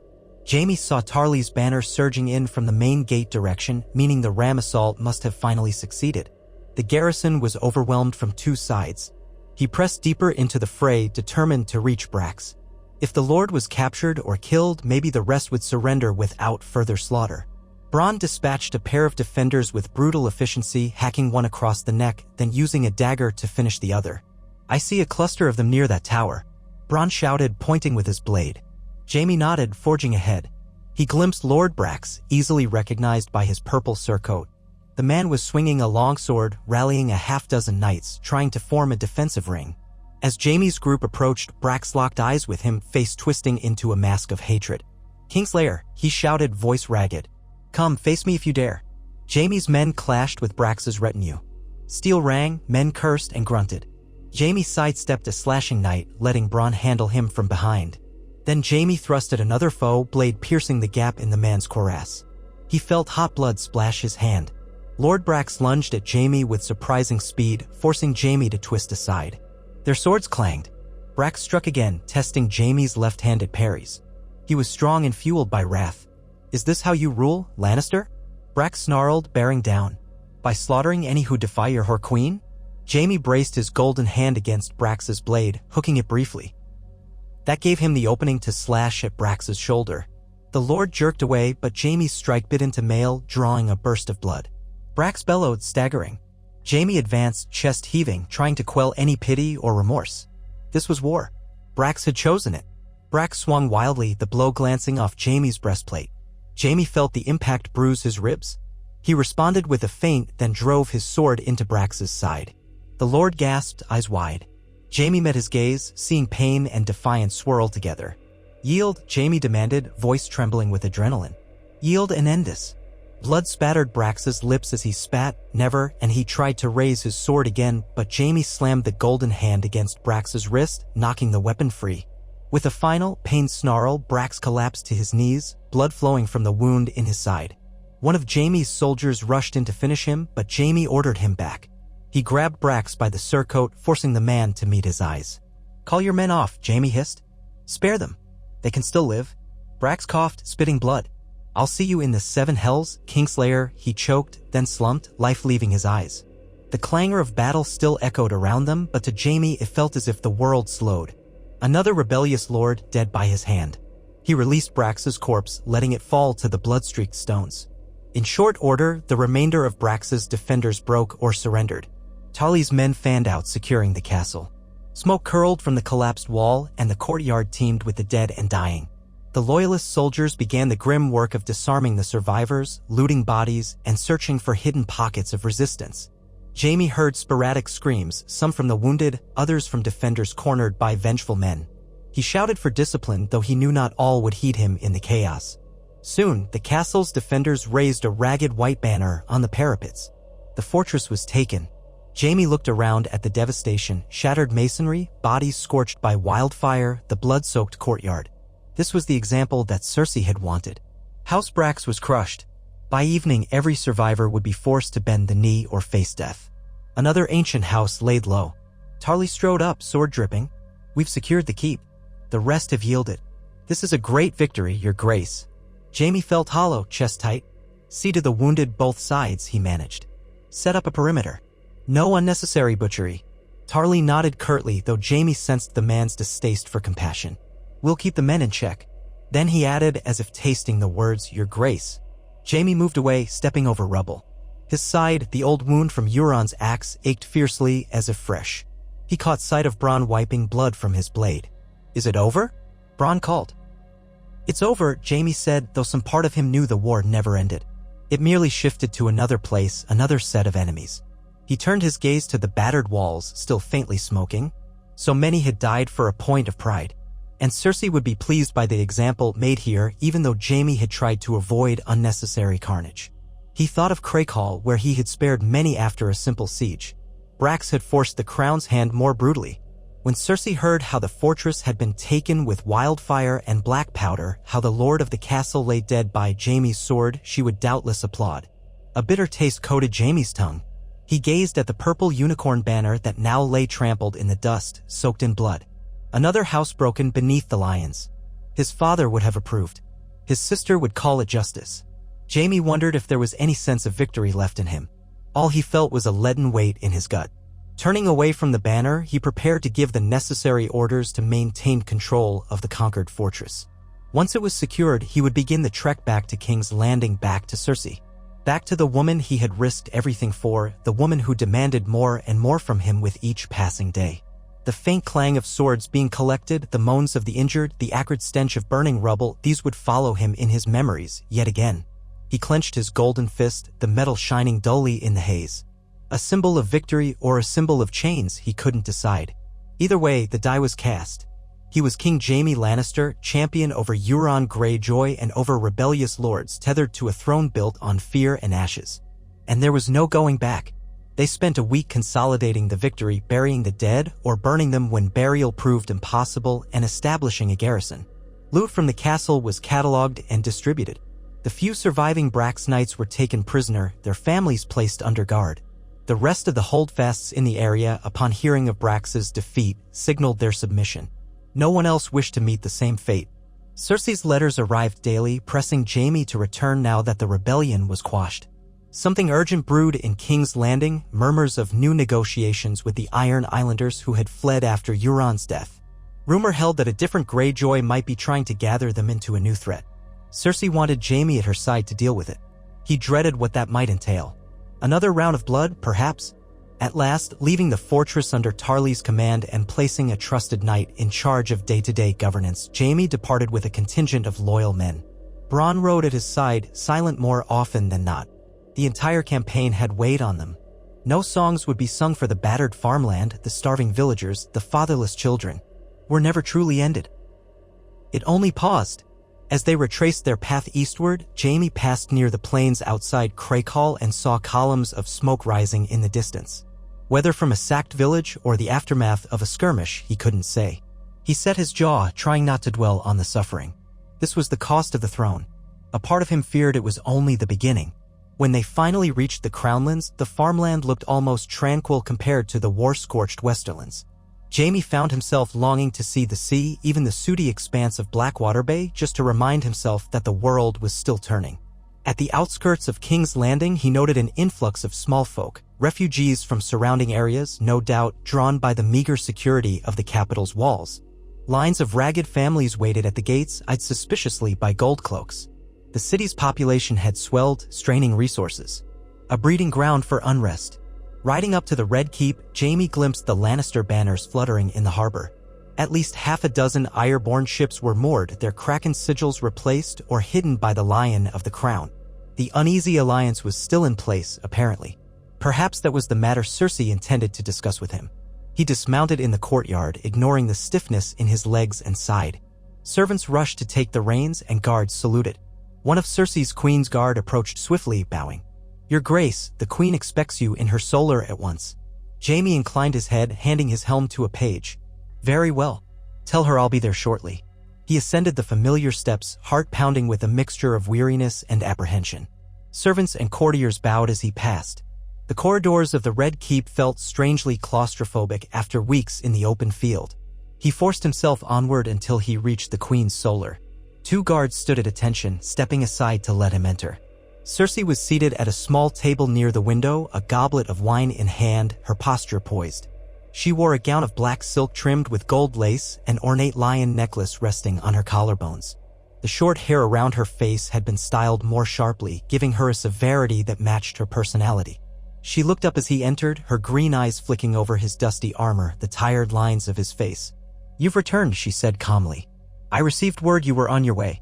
I trust the Westerlands are suitably chastised." He removed his gauntlets, setting them on a nearby table. "They are. Craycall and Brax have both fallen. Brax is dead and Craycall is in chains." Her lips curved in a cold smile. "Good. That will teach the others who would defy us." He took a slow breath. "It came at a cost, Cersei. Many men died. The devastation. War has always had a cost," she snapped, cutting him off. "You sound surprised." He pressed his lips together, suppressing a flare of anger. "I'm not surprised, just weary. We had to blow a section of Brax's wall with wildfire and black powder. It was horrifying." Cersei tilted her head, her expression unmoved. "You did what was necessary, and you have proven our strength. That is all that matters." Jaime let the words hang, knowing any argument would yield little. "You mentioned an urgent matter with the Ironborn. Another Greyjoy." She nodded, leaning forward. "Yara Greyjoy, Euron's niece, has been sighted near the Iron Islands. She's rumored to be rallying captains to her banner, seeking retribution for Euron's death. Some of those captains in our harbor might defect if she offers them a better deal." Jaime recalled Yara Greyjoy, an Ironborn warrior of fierce reputation. He had heard she once fought alongside Daenerys Targaryen in another version of events. Now, apparently, she was trying to claim the Ironborn for herself. "Do we have a plan to address that threat?" Cersei's smile was thin. "We will invite some of the leading captains to the Red Keep, shower them with gold, ensure their loyalty. As for Yara, we have agents in the islands who will handle her if she proves troublesome." He studied her face. "Handle her how?" She shrugged elegantly. "Assassination, sabotage, whatever Qyburn deems best. We can't allow a direct confrontation on the sea, not when our own navy is still rebuilding." A sigh escaped him. "So more blood. If it must be so," she said coldly. Then she rose, crossing to him, placing a hand on his chest plate. "Jaime, do not brood about these necessary measures. You are king of the 7 kingdoms. You must stand firm. We can't let sentiment weaken us." He stared at her, seeing how the flicker of triumph danced in her eyes. She was unstoppable now, locked into the role of absolute ruler. And he had bound himself to her cause. The cost of that grew every day. But he no longer saw a path to break free without toppling everything he had tried to preserve. With effort, he removed his breastplate, letting it thud onto a nearby bench. Cersei's hand trailed over his tunic, then found the gold prosthetic. She lifted it to the dim light, admiring the craftsmanship. "It suits you better than the old one," she murmured. "Stronger." He let out a low breath. "I wish I could feel anything through it." She tilted her head, pressing her palm to the cold metal. "You can't. But you feel what matters, don't you? The power in your left hand. The love you have for me. That's enough." He wasn't certain it was. But he couldn't bring himself to argue. Not now, with the reek of battlefield smoke still clinging to his clothes. Instead, he leaned forward and kissed her, tasting wine on her lips, the bitterness and the sweet. She responded fiercely, tangling her fingers in his hair. For a moment, he let the weariness and guilt slip away in that heated embrace. Yet even as he let her lead him deeper into the solar, he heard an echo in his mind. The roar of the explosion at Brax's wall, the screams of men ablaze, the curses of those who had called him Kingslayer. He was that man, and more and worse. and she was the queen who needed fear and fire to sustain her rule. Together, they were unstoppable, and for all the wrong reasons. He closed his eyes as her lips moved across his jaw, letting desire mask the hollowness in his chest. This was his choice, again and again. Perhaps it was fate. Perhaps he was simply too weak to leave. Either way, the realm would bleed and the tides of war would continue to rise. He wondered if one day it would drown them both. Outside, the bells of King's Landing tolled, echoing across rooftops and spires. In the harbor, the ire-born ships rocked on dark waters, each hull carrying the memory of Euron's brazen challenge. And in the distance, Yara Greyjoy stirred, assembling reavers to test the throne's might once more. The dance of war shifted to the seas, where the sharks circled. Jaime and Cersei, the king and queen of Westeros, stood poised at the center of the maelstrom, bound by love as toxic as the wildfire that had forever changed their city. This was the world they had made, one of shattered houses and uneasy alliances, all built upon the silent question of how far they would go and whether, in the end, even they could control the flames they had set loose.